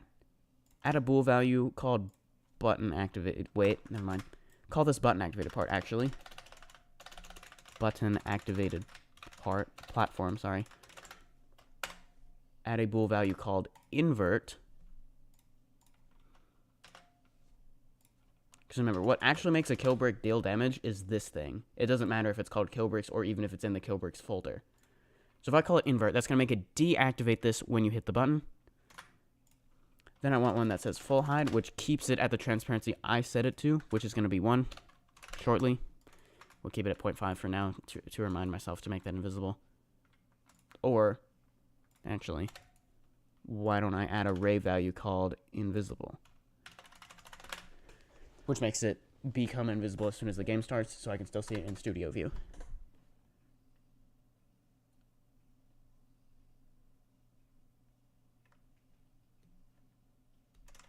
Poisonous chemicals lingering in the air, my favorite. I could make this also allude to the deadly neurotoxin from the boss fight at the end of Portal.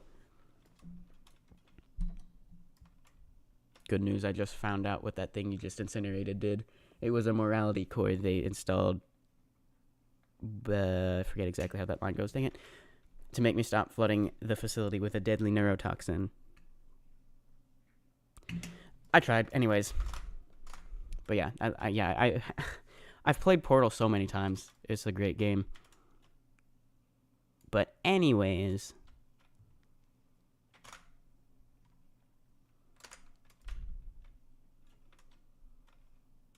the next problem to deal with is that what if you hit the kill brick, or no, what if you hit the regenerate changer? Nope, not that either. What if you hit the button that deactivates this before you hit the regenerate changer? Wait, that might not be a concern. When I was testing this before, down here, I hit the regenerate changer and then the kill brick, but I don't think it has to be that way. That was too much damage. Oopsie. Try that again. If I take a bunch of damage, just so that I can have time to fly over here before I heal back to full, then I hit the regenerate changer. Yeah. It was degenerating my health. So yeah, it doesn't matter. Even if I hit the kill... Wait. Nope, that wasn't the main concern either. Well, it was one, I guess. It's solved now anyway. New problem. What if I deactivate the kill brick before I hit the kill brick?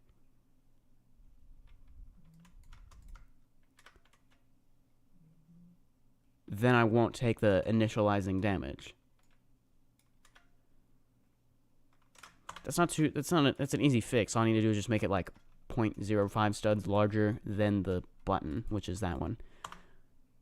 Yeah, I think that should solve everything. That's just going to be something I will do when I put these in place, which I'll do right now after I finally recap what all these do, so that you guys who missed it or weren't following that or something, and also to make sure to myself that I did all that right. So, you go up here, you're going to hit all 4 of these at the same time. They'll be put in the same position. This thing is a morpher button. It will close this trap door. This thing is a regular button. It will activate an invisible part in the space that the morpher button is filling up. That way you can't like fall down there and then the trapdoor closes over you and then you get soft locked. This thing is a regenerate changer. It'll make you start taking 0.01 damage per second. Or like you start, instead of regenerating 1 health per second, you start losing 1 health per second. This thing is a button activated platform, which is also activated by this button. Well, it's actually a button deactivated platform. It makes it so that you hit it once and then you start degenerating health. Because we need that to initialize that. Yeah. Okay, so now make everything invisible. Let me do this with ray values. No, then we'll just have Z fighting. It'll look weird in studio. We'll just make it invisible. It's fine. That should be can collide false also, which it is. Okay. Then we want the button part, which is transparency 1 can collide false. We want regenerate changer, which is transparency 1 because of the invisible. So it's not actually set to transparency 1, but it will be. And can collide false, it should be. Yep. And this thing should be transparency 1, which is already handled by that. And can collide false. We want it to be, this one we want to add a bool value as well, called ignore can collide. Which makes it so it's not going to change can collide when you press the button. It's going to stay at whatever can collide I set it to, which means it's going to be can collide false the whole time. To guarantee that you hit the kill brick before you hit the button that deactivates the kill brick, I'm going to make this like 1.5, like that. Then you're not going to be hitting it from the side, so that's fine. The Z finding looks ugly, so I guess we'll make it point. You only see that in studio, but it's going to annoy me, so we'll just go like that. There. That should hopefully work. Let me just test this a bunch of times to make sure it is impossible to break it.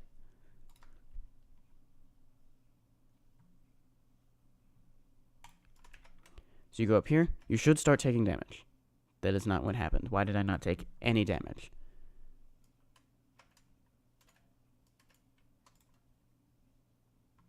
Let's get rid of the invert. Or no, let's get rid of the invisible for a second. I should be able to see that. Why did that not damage me? We got the kills value in it, right? Yeah. What's up with this? Is it even damaging me or not because it's button activated or something? No, it's just not damaging me. Why not? Oh, because it's not a button. That's why. It needs to go in this folder. We'll test it in this position shortly. Well, one time. It's still not damaging me. Why not? We have kills. We have...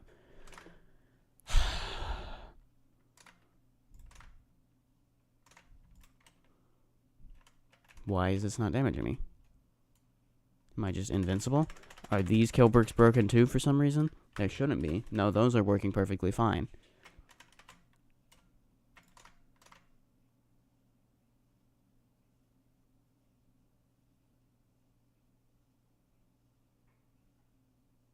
Can't I add a bool value called kills to any client object? And then it'll deal damage? I thought I was able to... I thought you can do that.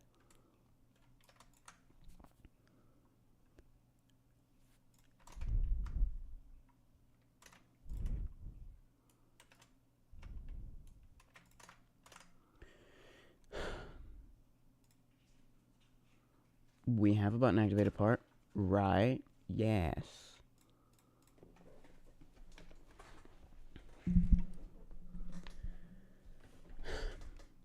It's button deactivate. Is it because of the ignore can collide, maybe? Yes, apparently it is. Okay. Well, great, because that's kind of important that it's can collide false. There might be a workaround, though. Or maybe, I don't know. Might not be that bad if it just deactivates immediately anyway.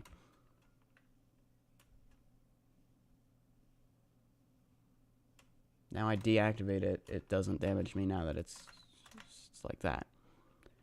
But why would it not damage me if it's can collide false? I don't see how that makes any sense.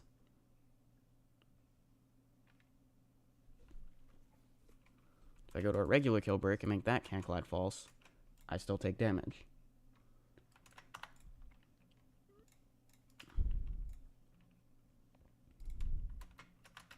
See?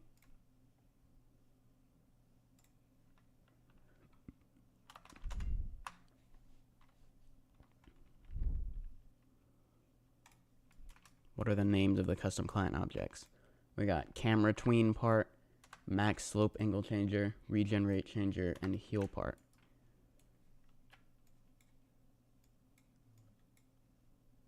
Hello. Collapse all, because things are getting a bit hectic over here. Collapse all. Collapse all.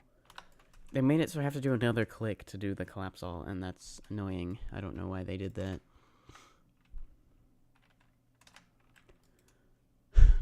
Okay. The only problem with that being can collide true is that you're probably not going to be able to hit the button now because the button is inside the can collide true part. You might, hopefully, you like clip through the necessary like 0.25 studs. We'll see if that happens. But also, let me add back the invisible ray value.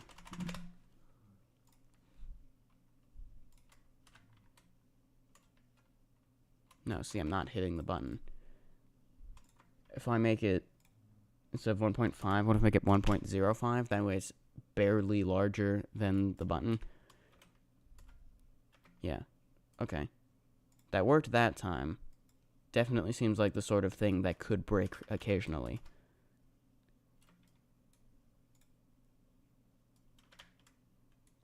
Remember, I can't put the button that deactivates it.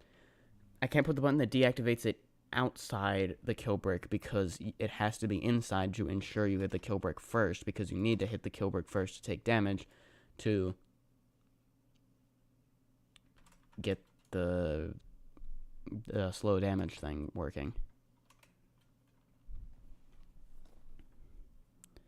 Although, do I need to put the kill brick right there? What if I just put the kill brick, like, here? Well, then you could theoretically hit the kill brick, wait 5 seconds, and then hit the regen part to, like, cheese it. Unless I just put a kill brick in the gameplay that's unavoidable. You know, one that I'm not trying to hide its existence.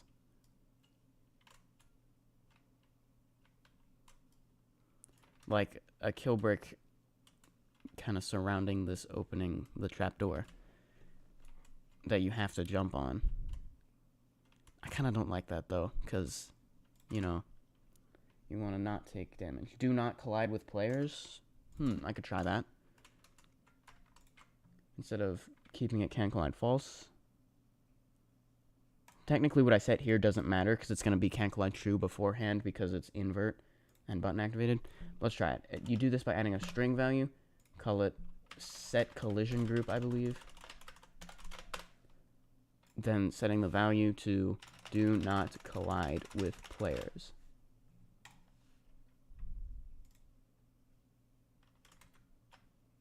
I think that was the solution.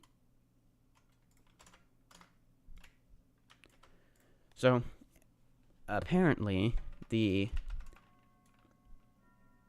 hate clocks. Apparently, like, having a button-activated kill brick be can collide false by ignore can collide, it doesn't damage you. I guess it's probably that the code that makes it do that, or I guess probably the point of that is so that, like, if you have a kill brick activated by a button, such as this one, you know, you don't want that to damage you until you activate it.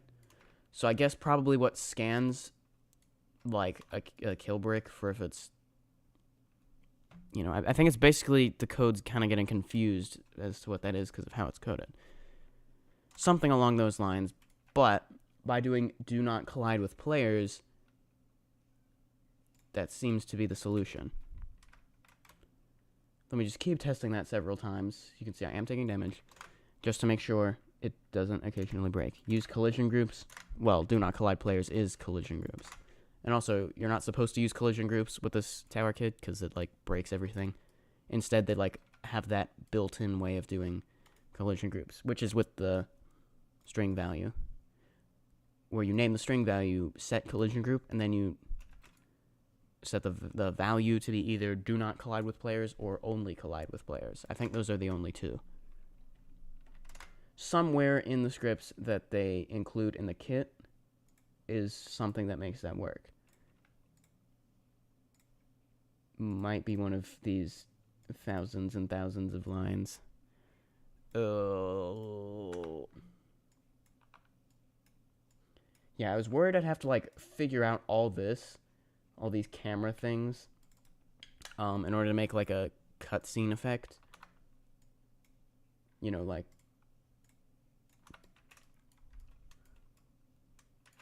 like this one. Epic. Epic. There. Well, that's just the one, like, to copy paste from, but yeah. I'm very glad I did Tower of the Planets and Ring 5 before I tried to build this, because otherwise the custom client objects this requires would be a whole lot of difficulty to get those working. But not too bad now, because I understand how... Well, I understand a lot better how the code works for this. Okay, so now we've done everything except build floor 3, which was my goal for the stream, to build, not the whole thing, but some of it. Because apparently it takes an hour to fix some shortcuts on floor 2 and then get this working. But let's try to get those piston things working as I was explaining earlier. How can I get a reference image? Portal piston room. Let's see if that brings up one of... Yeah, here we go. I got a reference image. Is there any way to show it on the stream that isn't weird? Does not appear so.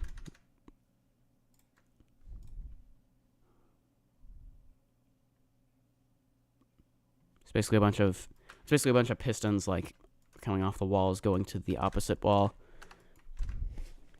I mean, it's a quick part of the, it's like a quick part you get through in the game.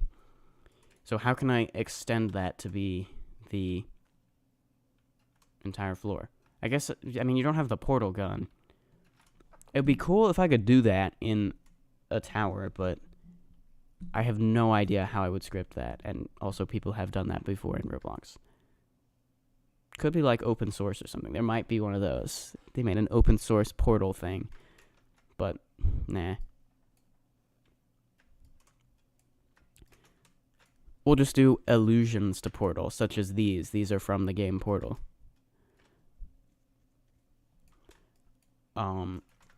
Also, there's another Citadel I have planned that's going to be a lot more like Portal. Yeah. This one I'm taking some inspiration from Portal. Another one of the SMTOH Citadels will be a lot based on Portal. So this is, I kind of want this to foreshadow that Citadel. Okay, that Citadel is the Ring 6 Citadel. I don't know. Felt like I should maybe say that. But cool. Collapse all, yes.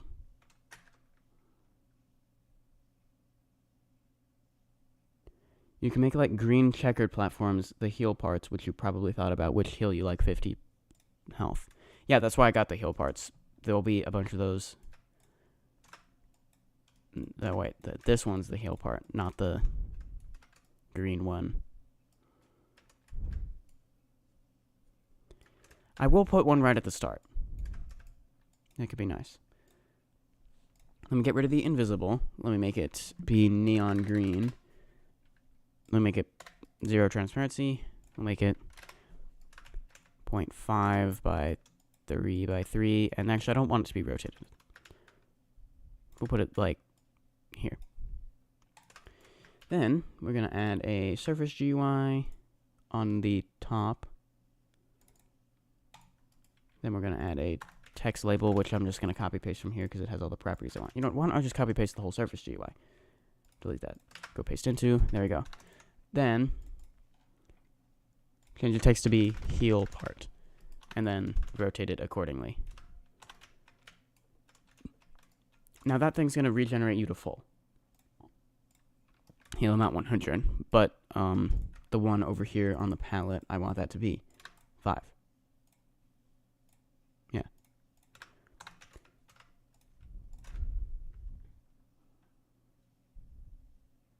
This is a cool idea. You could do so much with it, like how you could, I don't know, invert your screen's color when you touch a part and call it a faulty experiment, just so creative to give it a reason. That could be cool.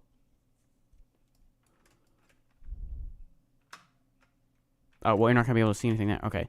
So you get that. You start taking damage. You can go over here to heal to full. For some reason, healing to full, even though it's now full, that should make it so you can't take, or you can't regenerate health by the heal script, but for some reason it does. I can definitely see that being a problem later, but for right now, it's actually helpful. So, yeah. The heal parts, you can just, like, do that and keep spamming heal. Yeah, it just keeps damaging you. But at the end of this floor, I'll put another regen rate changer, which sets your regen rate to the default of 1 health point per second.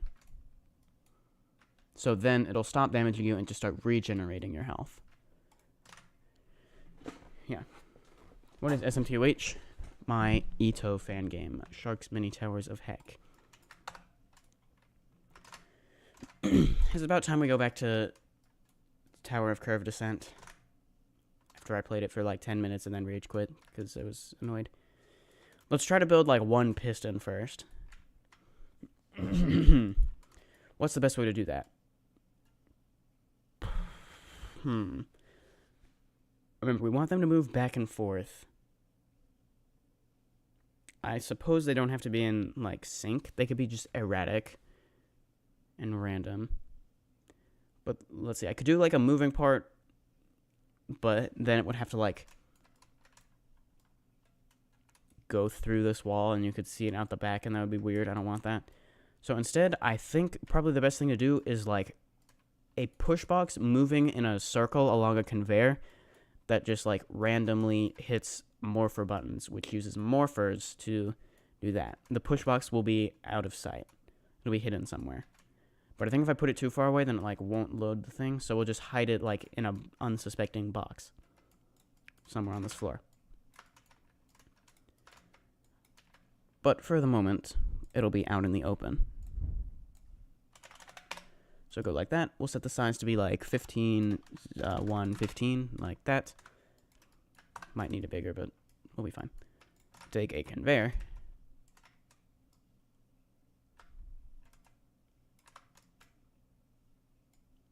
Go like 5 studs wide. It doesn't matter what this looks like because this will be out of view. Go like that. Then let me get a push box thing.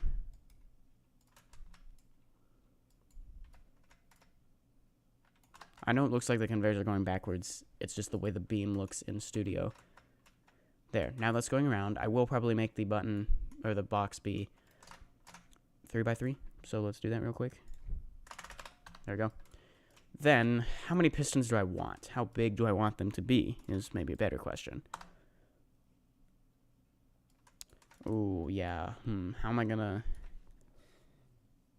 morph multiple parts at a time? Sometimes that kind of works. It's a bit weird.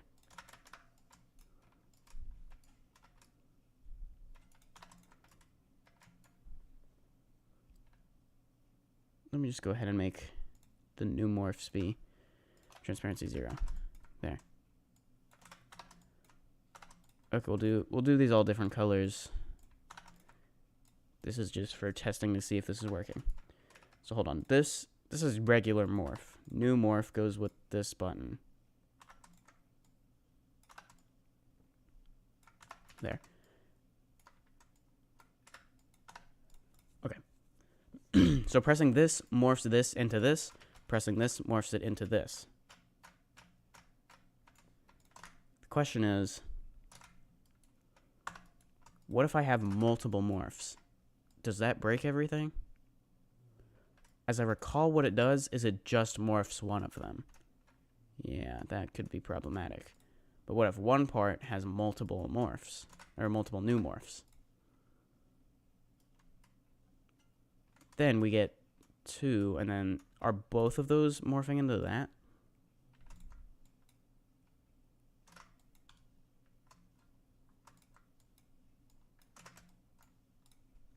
Kind of hard to tell. That morphs into both of those. Both of those morph into that. Now are there 2 parts in that thing, though? Oh, there's so many morphs.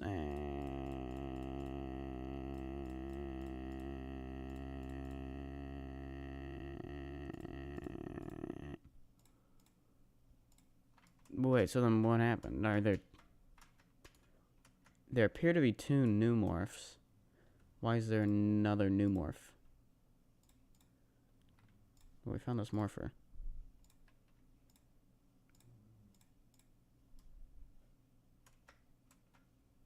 Wait, does it duplicate the morph if they're...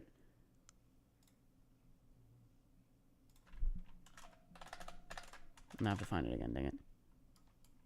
This is near the bottom, though.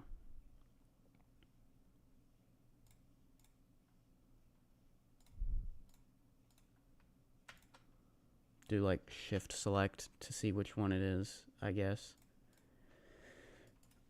Okay, that didn't work at all. Let me name this something that I can search for. Among Us. The only logical thing.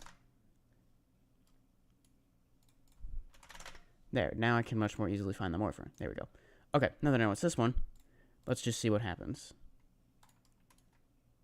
So we have 2 new morphs in this button. That's what I expected. We have morph also. There are 2 morphs, though. I don't remember putting 2 morphs. I thought I only put 1. I did. I guess it sees that one of the thingies had 2 morphs.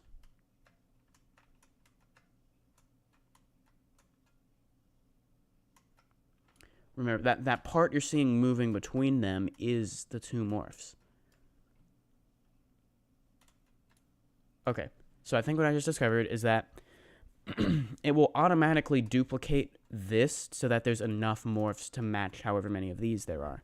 Or however it will automatically duplicate morph so that there are an equal number of morphs as there are the highest number of new morphs in any of the buttons in the morpher.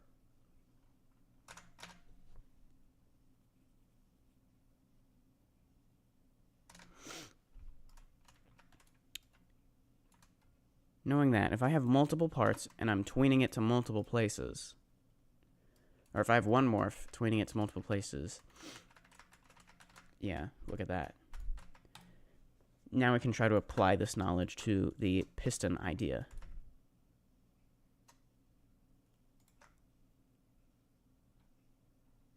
If I take new morph, well, actually, if I take morph and then just delete this new morph and just paste into its original location. There. I didn't say put that in the workspace. Dang it. Well, that ended up being a lot more difficult than that should have been. But there we got it working. Okay, so this is basically now a reset button. So there are 2 morphs. Nope, I deleted one apparently.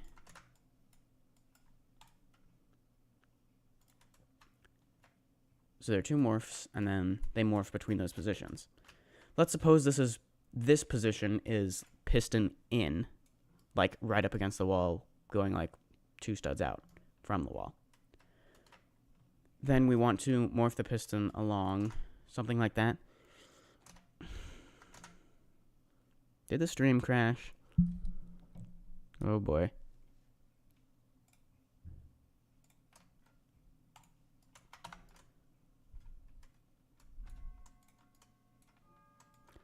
I hate clocks, I hate clocks, I hate clocks, I hate clocks, I hate clocks, I hate clocks, I hate clocks.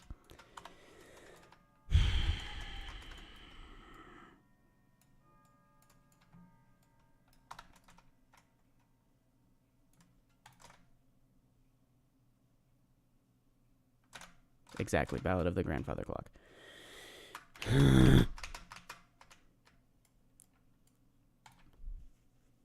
I don't know, I think probably the best thing to do is just build the piston. But, hold on. What if I put multiple morph parts to begin with? What happens there? Then it just picks one. Why? That's a problem.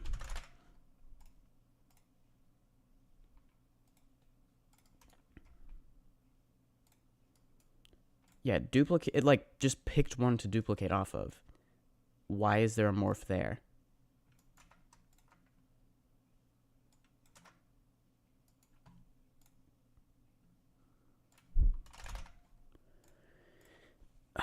This is going to be annoying.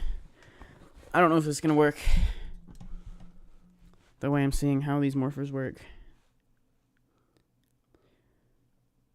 So we got 3 morphs.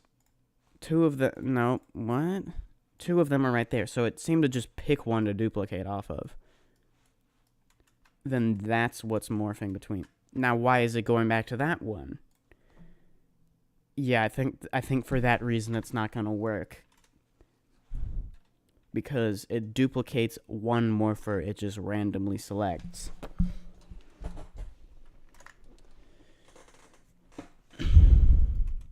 So if you have any of the new if any of the buttons inside a morpher have more than one new morph, then it will automatically and randomly pick one of the morphs you have to duplicate so that there's as many of that morphs as there are the highest number of new morphs in any of the buttons. It doesn't make it so that if I have two of these, it'll morph this one to here, this one to here. Unless, what if I just have one morph? Or one new morph, I guess. Again, it still just randomly picks it.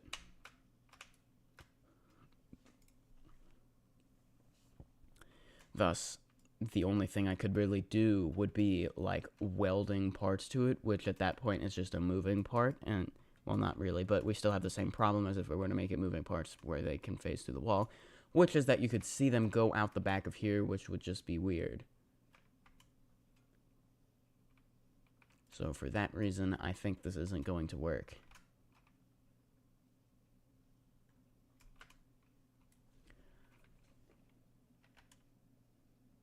That doesn't necessarily put that out of the question. Not completely.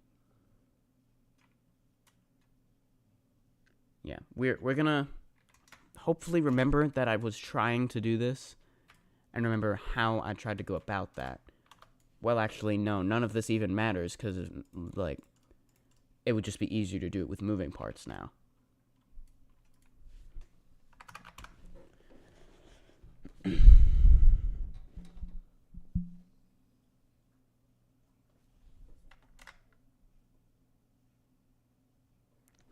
So, basically, I'm not going to put that here because it would go outside the wall and that would just look stupid. Later in the Citadel, there will be a part where you get teleported, just like another area that's like out of view from here, where you won't be able to see outside it unless you just look with shift lock for some reason. But like you won't, only if you do that will you be able to see the push box or the pistons going backwards out the wall.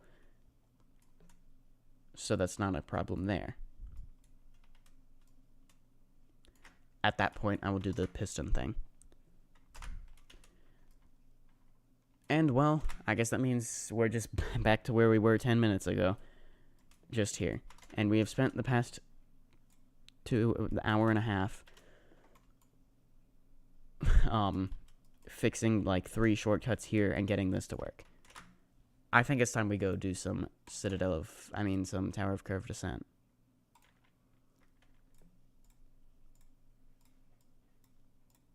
There was good work on Citadel of Leon Laboratories, though.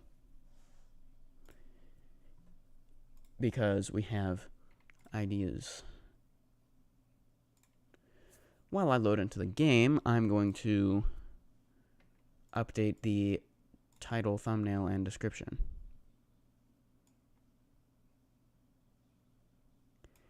Me.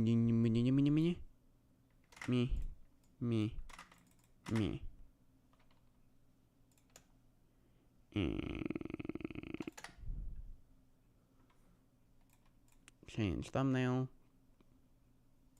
Go find the folder, or the thumbnail, the file. There you go. There's Tower of Curved Descent live. Did I get any good RNG? No. Oh wait, you guys can't see that. Change this to record that. Okay. You guys can see that now? So to ring 9 we go.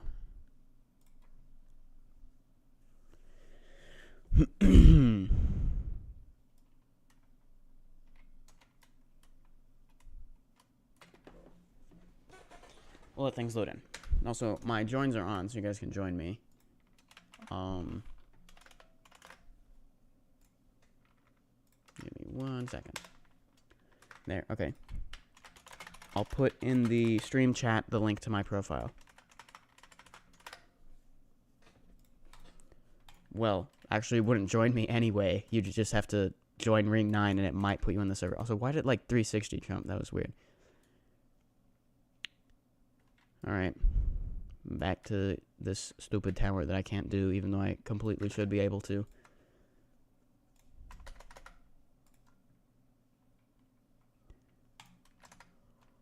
Nom, nom, nom, nom, nom, nom, nom, nom. Time to play some Toka. And most likely, well, yeah, it's probably going to go exactly as it always does. Which is pretty much loop fail the first 4 floors for about 20 minutes. Finally get past the funny truss. Get to like floor 7, fail an easy jump, rage, loop fail floors 1 to 4 for about 30 more minutes, rage quit. That's what happened before, but I didn't even get to floor 7. I got to like floor 5 and missed an easy jump there.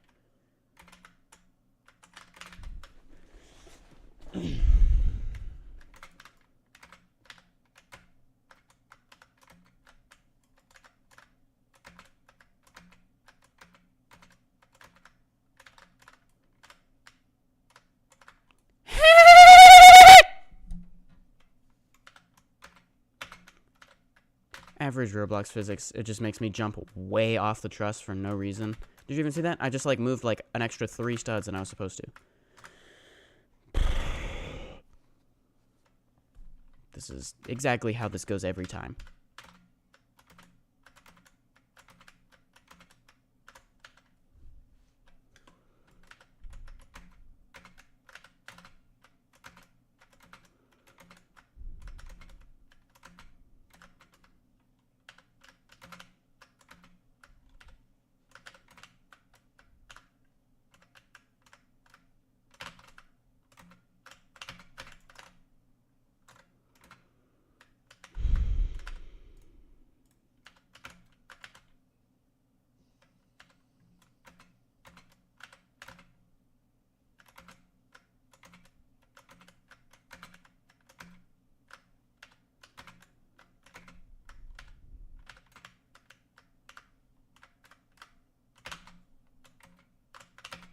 Now, can I please do this easy jump?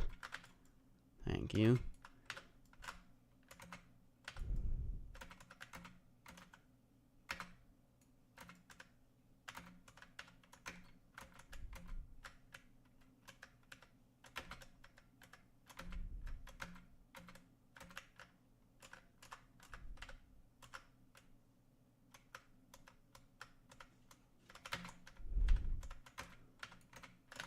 Okay, floor 2. Type, please let me, and let autocorrect finish it. Oh, yeah, okay. So, funny story. My friend and I were doing that, the predictive text. I've heard it called that, but I've never officially seen anything that actually calls it that. You know, the thing where it tries to guess what word you're typing, or what word you're about to type. Yeah. And you just spam that button and see what it comes up with. What my friend and I were doing was typing like some phrase or something to like get it started and see what it did with that. And some of them were really creepy because it's getting smarter. Like I wrote one that said, or my starting phrase was, "Can I have some Robux?" And then, you know what? Why don't I just read it? I can read you exactly what it was. It's really creepy how it seems to know what it's talking about. Others of them were really unhinged, and we deleted them from the text thread, such that the Illuminati lizard people wouldn't find them, even though they already know, because they're already listening to everything. Here we go. All I want is some Robux to give you for the ride pet, and a pet for the fly pet for free, and then you have my car. I am a poor person, so you don't want it because I'm not gonna trade you a pet, so please. It knows what Adopt Me is, and it's smart enough to know what a fly pet, ride pet, and trades are. That's really creepy. All I typed was, what did I say? All I want is some Robux. Not can I have some Robux? Yeah. Creepy. It's getting smarter. I'll have you know, I haven't, like, typed anything about that. Like, you know, it's not basing that off of me typing things about trading and Adopt Me. As far as I know, the last time I typed anything related to that was well before I even had this phone. And it wasn't even on, like, my Apple account. But do they still know? Probably. Creepy. Okay, now please don't be stupid. It was stupid, but at least I saved it, sort of. We are...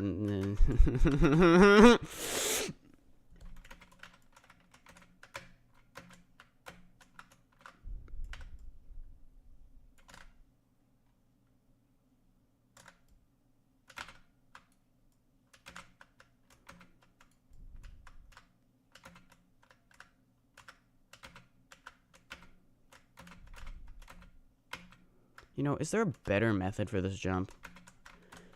Probably. It's not failing it.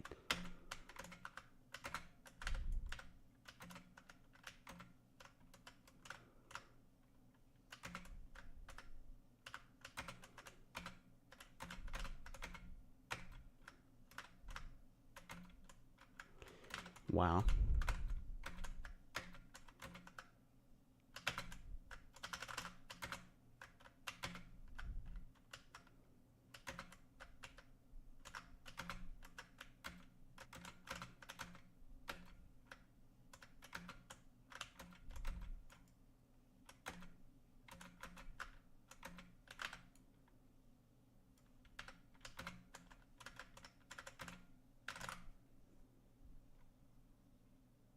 Maybe I talk too much about Adopt Me. Oh, wait, you try that too. All I want is some Robux, and I have trash bags and trash cans out there, and I don't have to vote for them. Lol, lol. I just saw that. I saw yellow trash, trash, lol, lol. I saw yellow.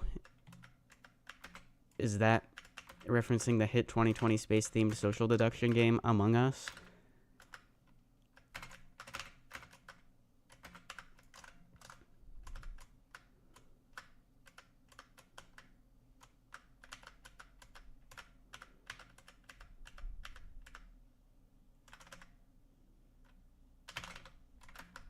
And I missed that jump again. We can expect... I'm just not doing this right now. I'm ending the stream. I don't even care. Nothing good can come from this unless I play something else. Or end the stream. Because there's probably other stuff I need to do today. Like editing or something. How about this? What do you think I should do?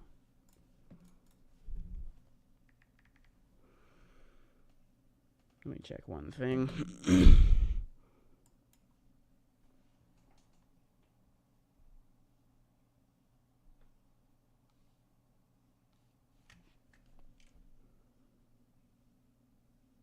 TONI, get it out of the way. It's really boring. I don't know. I don't want to. Too much work. We could try Citadel of Quadrilaterals. I don't have a thumb... Wait, actually, I think I do have a thumbnail. Hold on. Might.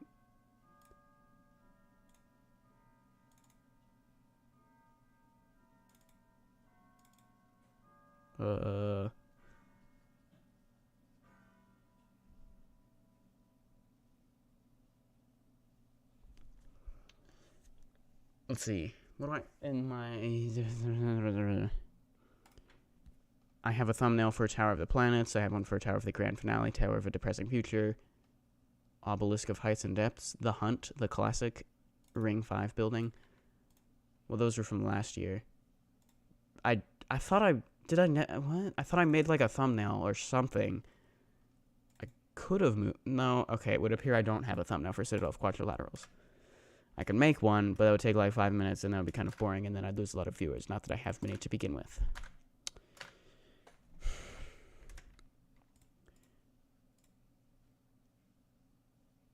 You know what? I have a different idea. Let's do Tower of Slipping and Sliding. Challenging difficulty. Although I don't have a thumbnail for that either. So if I'm gonna go through that effort... Ooh, what is this? Tower of question mark, question mark, question mark? What happened to the one that was already here before?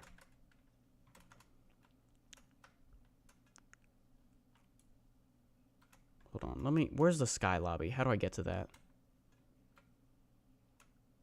Viewing area. There's a sky lobby teleporter somewhere.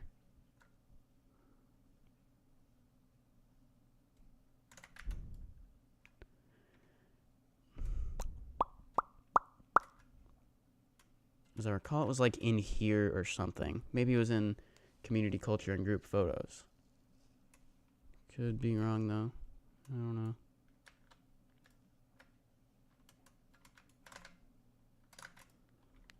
Okay, maybe better question. Which one is Tower of Slipping and Sliding so I can get a thumbnail of that? Well, the Sky Lobby is up there. How do I get to it? Oh, wait, it's right there. I'm stupid. Okay, that explains that. Since I don't have, like, a full thumbnail, I will just get a screenshot and set that as the thumbnail. Hopefully nobody notices the, like, UI that gives away that it's a screenshot and I didn't have time to make it. Alright, now I have to figure out which one is Tower of Slipping and Sliding. Luckily, I can go to the EToH wiki and search TOSAS. And then I can see a picture of it. Okay, it's... I did see it earlier from the ground. It's this one. Oh, there's many places I can see it from. Let's see. Let me try to get a screenshot halfway along this. There. How did that turn out? Give me a second.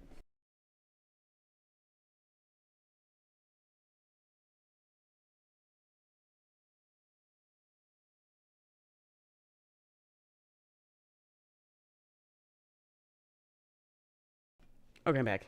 How'd that screenshot turn out?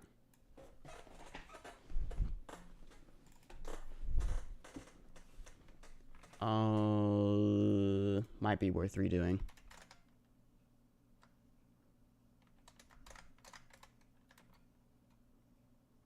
Oh, wait, do I have to go back around? I'm just jumping down and trying again. Now we're spending more effort.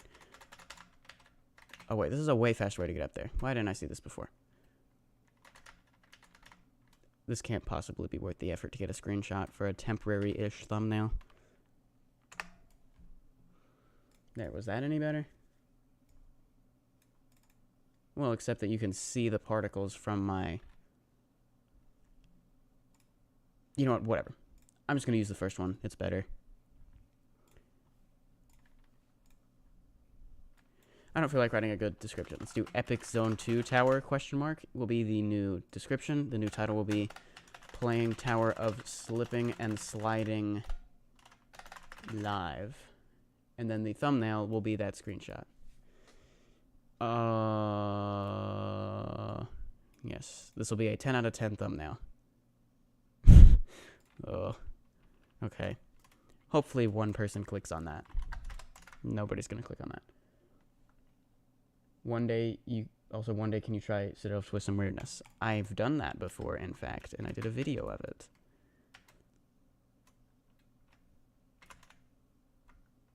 But now, we are ready to take on this challenging difficulty tower. Surely... Oh, it's 20 plus minutes. Why can't I just do an easy completion so I can do something? Oh, is the main gimmick of this, ice parts? Probably. Let me just try to do a epic sight read and not take forever and not loop fail either.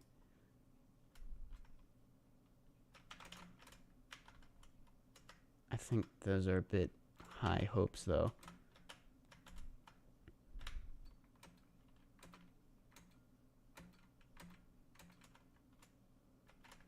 What is this?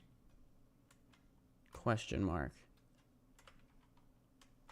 Ooh, cone.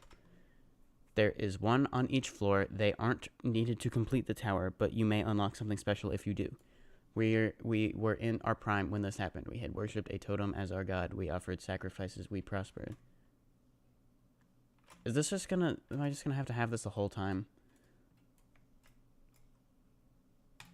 There. Problem solved. Though I can't see anything. Oh, wait. What? Is that... I think it spawned a push box here. What is this? It's a push box button. It says move against the wall. Is that what that means? Oh. Oh, that's cool. They used the collision groups. Do not... Or, only collide with players is set on these. That's really cool, actually. Oh, why is it going back over there?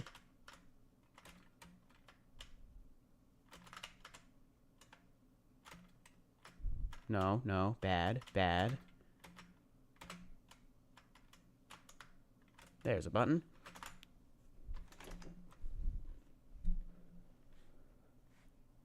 I can beat Tower of Slipping and Sliding in 12 minutes. Don't trust it. Well, you know how slow I am at sight reading. The best way to get better at sight reading, I guess, is to do more sight reading of towers. So, yeah. Oh, wait. Probably a conveyor launch. Or X-pusher. Oh, yeah, that is what that is. Okay. I didn't even jump, but somehow that still worked.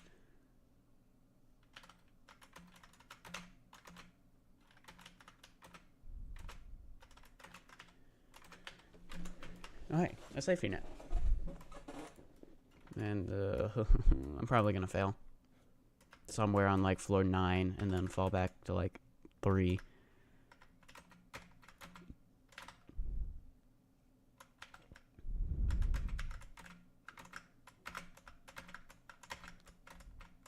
As far as why I chose to play this tower, I don't know. It was just, like, on my list of towers I want to complete soon. Yet it's been there for, like, 3 years.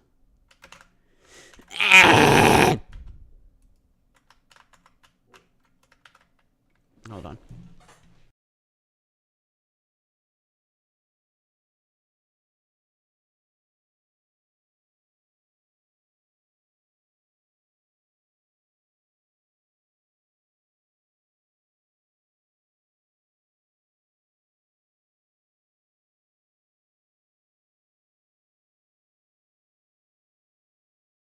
Okay, well, if I keep having to get up, then that certainly is gonna make this take longer, isn't it? For our gameplay, it's, like, difficult, but the only reason it's challenging is because it cuts to peak intense for the difficulty spike on the final outside. Of course, there's a peak intense final outside, because why wouldn't there be?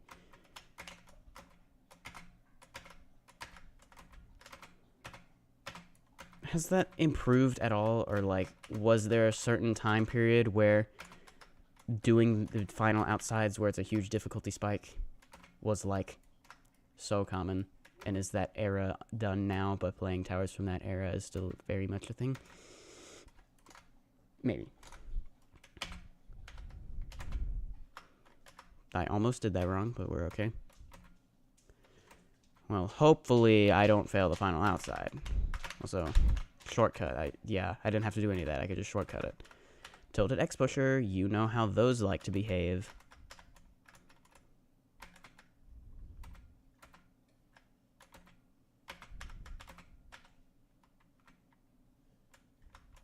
What is this? Oh, I want to stick to the non-ice. Oh, so I actually can't go. Meh. I don't buy that. Surely there's some way to get across. Okay, never mind. How about I just do it as intended? This is actually quite cool. Unless that happens. Because skill issue.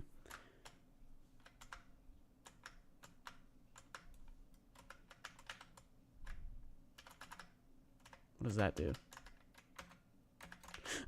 What?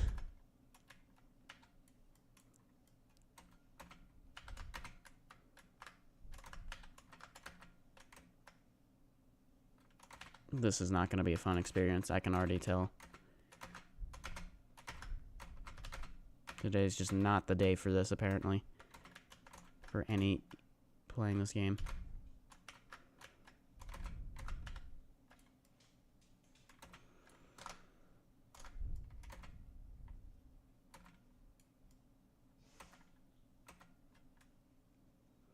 At least now I know of a skip on this netted part that I almost failed to jump to get to it.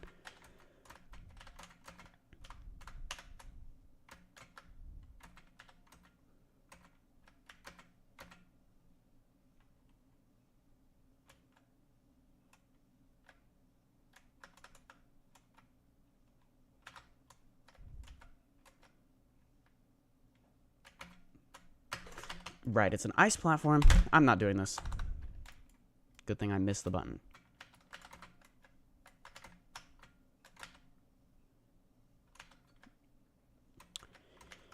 Yeah, something tells me nothing good is gonna come from this run. The moment I get past those weird spinning things and then I fell from like 4 to 2, I'm ending the stream because I'm not dealing with that.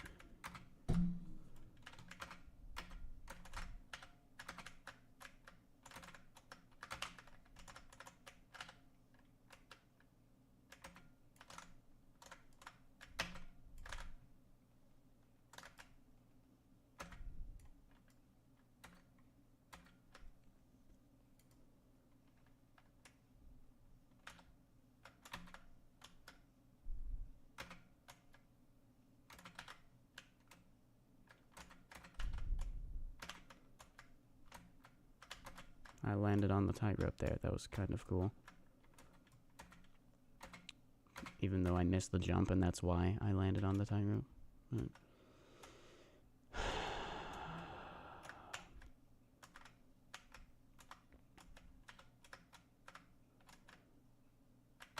Okay, so that if I go like that and then get it spinning upward a little bit, yeah. So if I jump on one end, then the other. Why is that semi-transparent? I don't like that. Well, I guess I just land on... Yeah, it's random can't collect false part for some reason.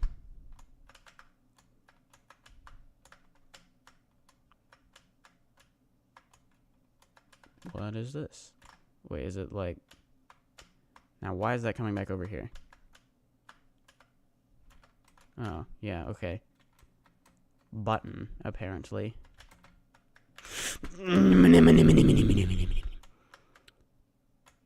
That could have been really, really bad, but it wasn't.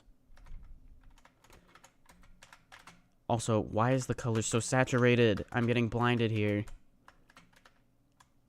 It's not quite so bad up higher on, like, the next floor and beyond. But apparently I can't even do this, so great. Wait, I can just go up it. Come on now.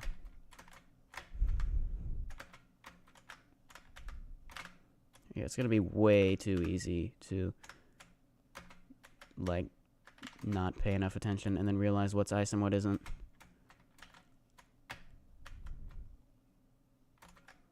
Jump up. What is that supposed to mean? Do I push it from this way? That doesn't seem right.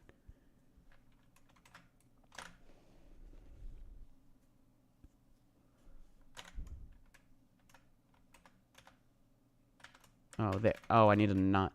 Oh. Yeah. This isn't gonna work. I already know I'm gonna fail this. Let me wait for the spinner to come back around, though. How far can I push this? Does it stop, like, here? Can't really tell. It does say jump, I guess. Alright, come on. Well, in one way or another, that worked. I think I did it kind of wrong, but whatever. Alright, outside. No, we're back inside. Surely that's... like the only outside? Or like all the outsides are like that? And there's not like a crazy hard final outside? It looks like we got a spinny boy here. If you know how momentum works, you can probably pass through the hallway with ease. Momentum, a function of mass and velocity, is conserved between portals. In layman's terms, speedy thing goes in, speedy thing comes out. And that's actually useful to remember that line, because in physics class, we're doing momentum, which is mass times velocity. Emergency brakes. What? I don't understand this. This is too hard.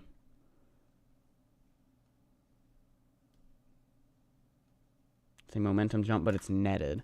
Push the X. Oh, this. Oh, do I want to, like, get it spinning? I see. Okay, so I probably want to go to this end here.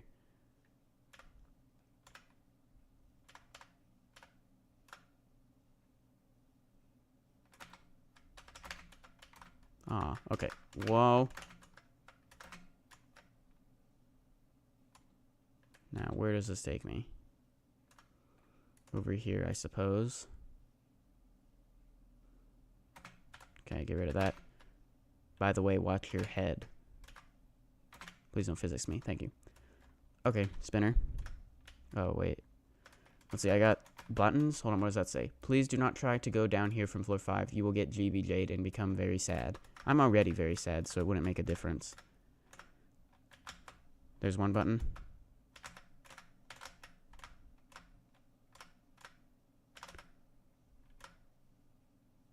This would be easier with T-pose, but... Oh, wait, I got them already. Never mind.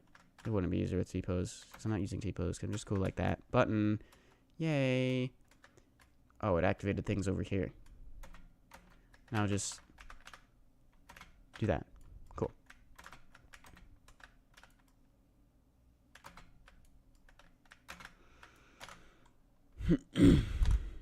I got physics on Tower of Bloodthirsty Kenos, floor 10. Is that the one with the crazy difficulty spike final outside?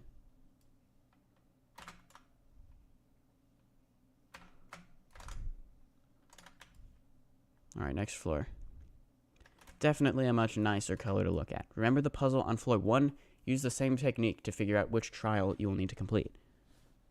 No worries, you only need to complete one. If you want to respawn the push disc, push this thing to the sign as much as possible first. What?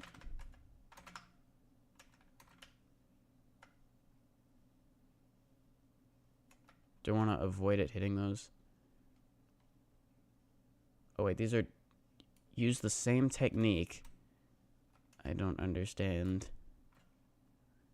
What is it talking about? That puzzle where I had to like push it through the...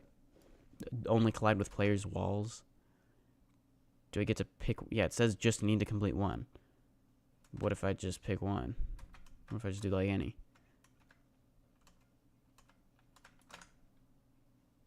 Go on the green challenge? Well, I did that. Did it like activate it or something? That's can collide true.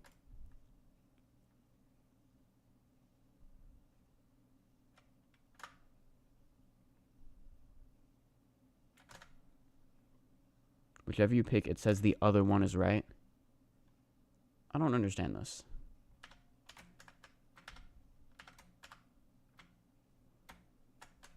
Do these carefully because they're ice. Probably easiest to just only move midair. At least wherever possible. Okay. Higher jump for 1,000 seconds. Rare instance of high jump. Because no jump or low jump is more common than what they're actually originally intended for. Okay, there's that. I sure hope that's can collide true. It is. Okay.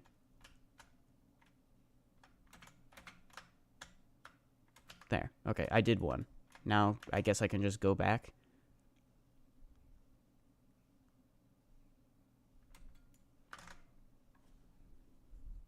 This challenge is easy, just don't get nervous. I wasn't talking to you, Roro. Rage bait quiz in a tower is crazy. I think that activated this. Did it, like, press all the other buttons? No. Okay. I would think if it's just all buttons that are the same color, then you press one, it presses all the others and activates all the same thing. But they're not the same color, so now I don't know. Okay, let me just hold space, except right there where I can do that. Okay, do that too, that works, sure.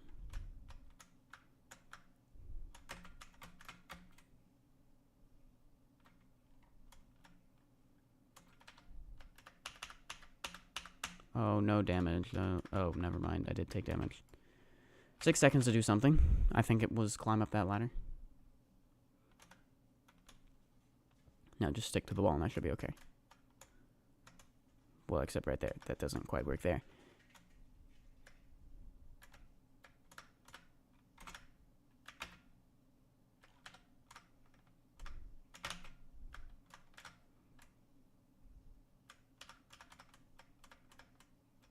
I don't want to get too much momentum. What?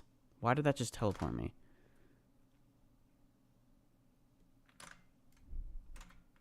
What even just happened? Can I try again? Don't go there. Okay. There's an invisible ladder on the other side. Well, lovely indication. You can barely see that. What the heck? Yeah, no. That decreases my score for this tower. Maybe it wouldn't quite so much if I weren't in such a terrible mood right now, but, you know, it is pretty objectively terrible if I were to, you know, if they made that, like, 0.1 or, like, 0.3 transparency, that could be better. But that's, like, 0.9.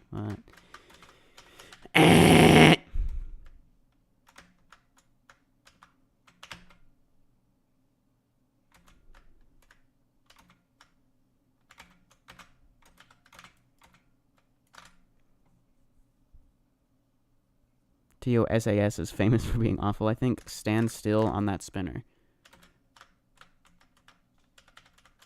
Can I go into climbing animation and then flick off? Apparently not. I don't know, it's like 2.5. Oh no, oh no, oh no. Save? Nope, okay, we're not doing this. I'm ending the stream. Yeah. You know what I said, the moment something like that happened, I was just gonna rage quit. So, yeah. I'll rejoin for the sake of doing the outro. That was terrible. I did so bad at this stupid game today.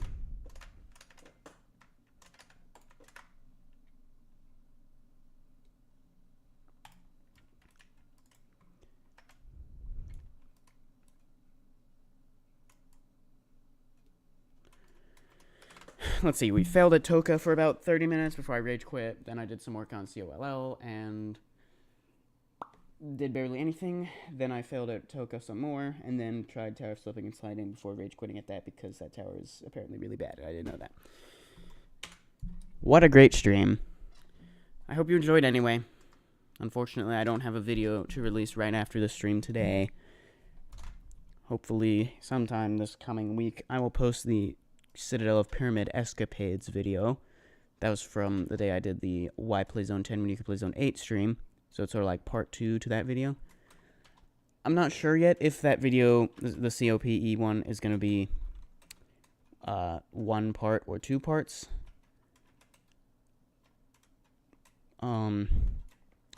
Yeah. It'll just kind of depend on how long the video ends up being and how far into the tower I'm actually at. So, could be 1 part, could be 2 parts. I'll either post the whole thing or part 1 sometime. Maybe Saturday, maybe Wednesday. I'm really not sure. Have you played EToH also? I have not. What is that? What does that stand for?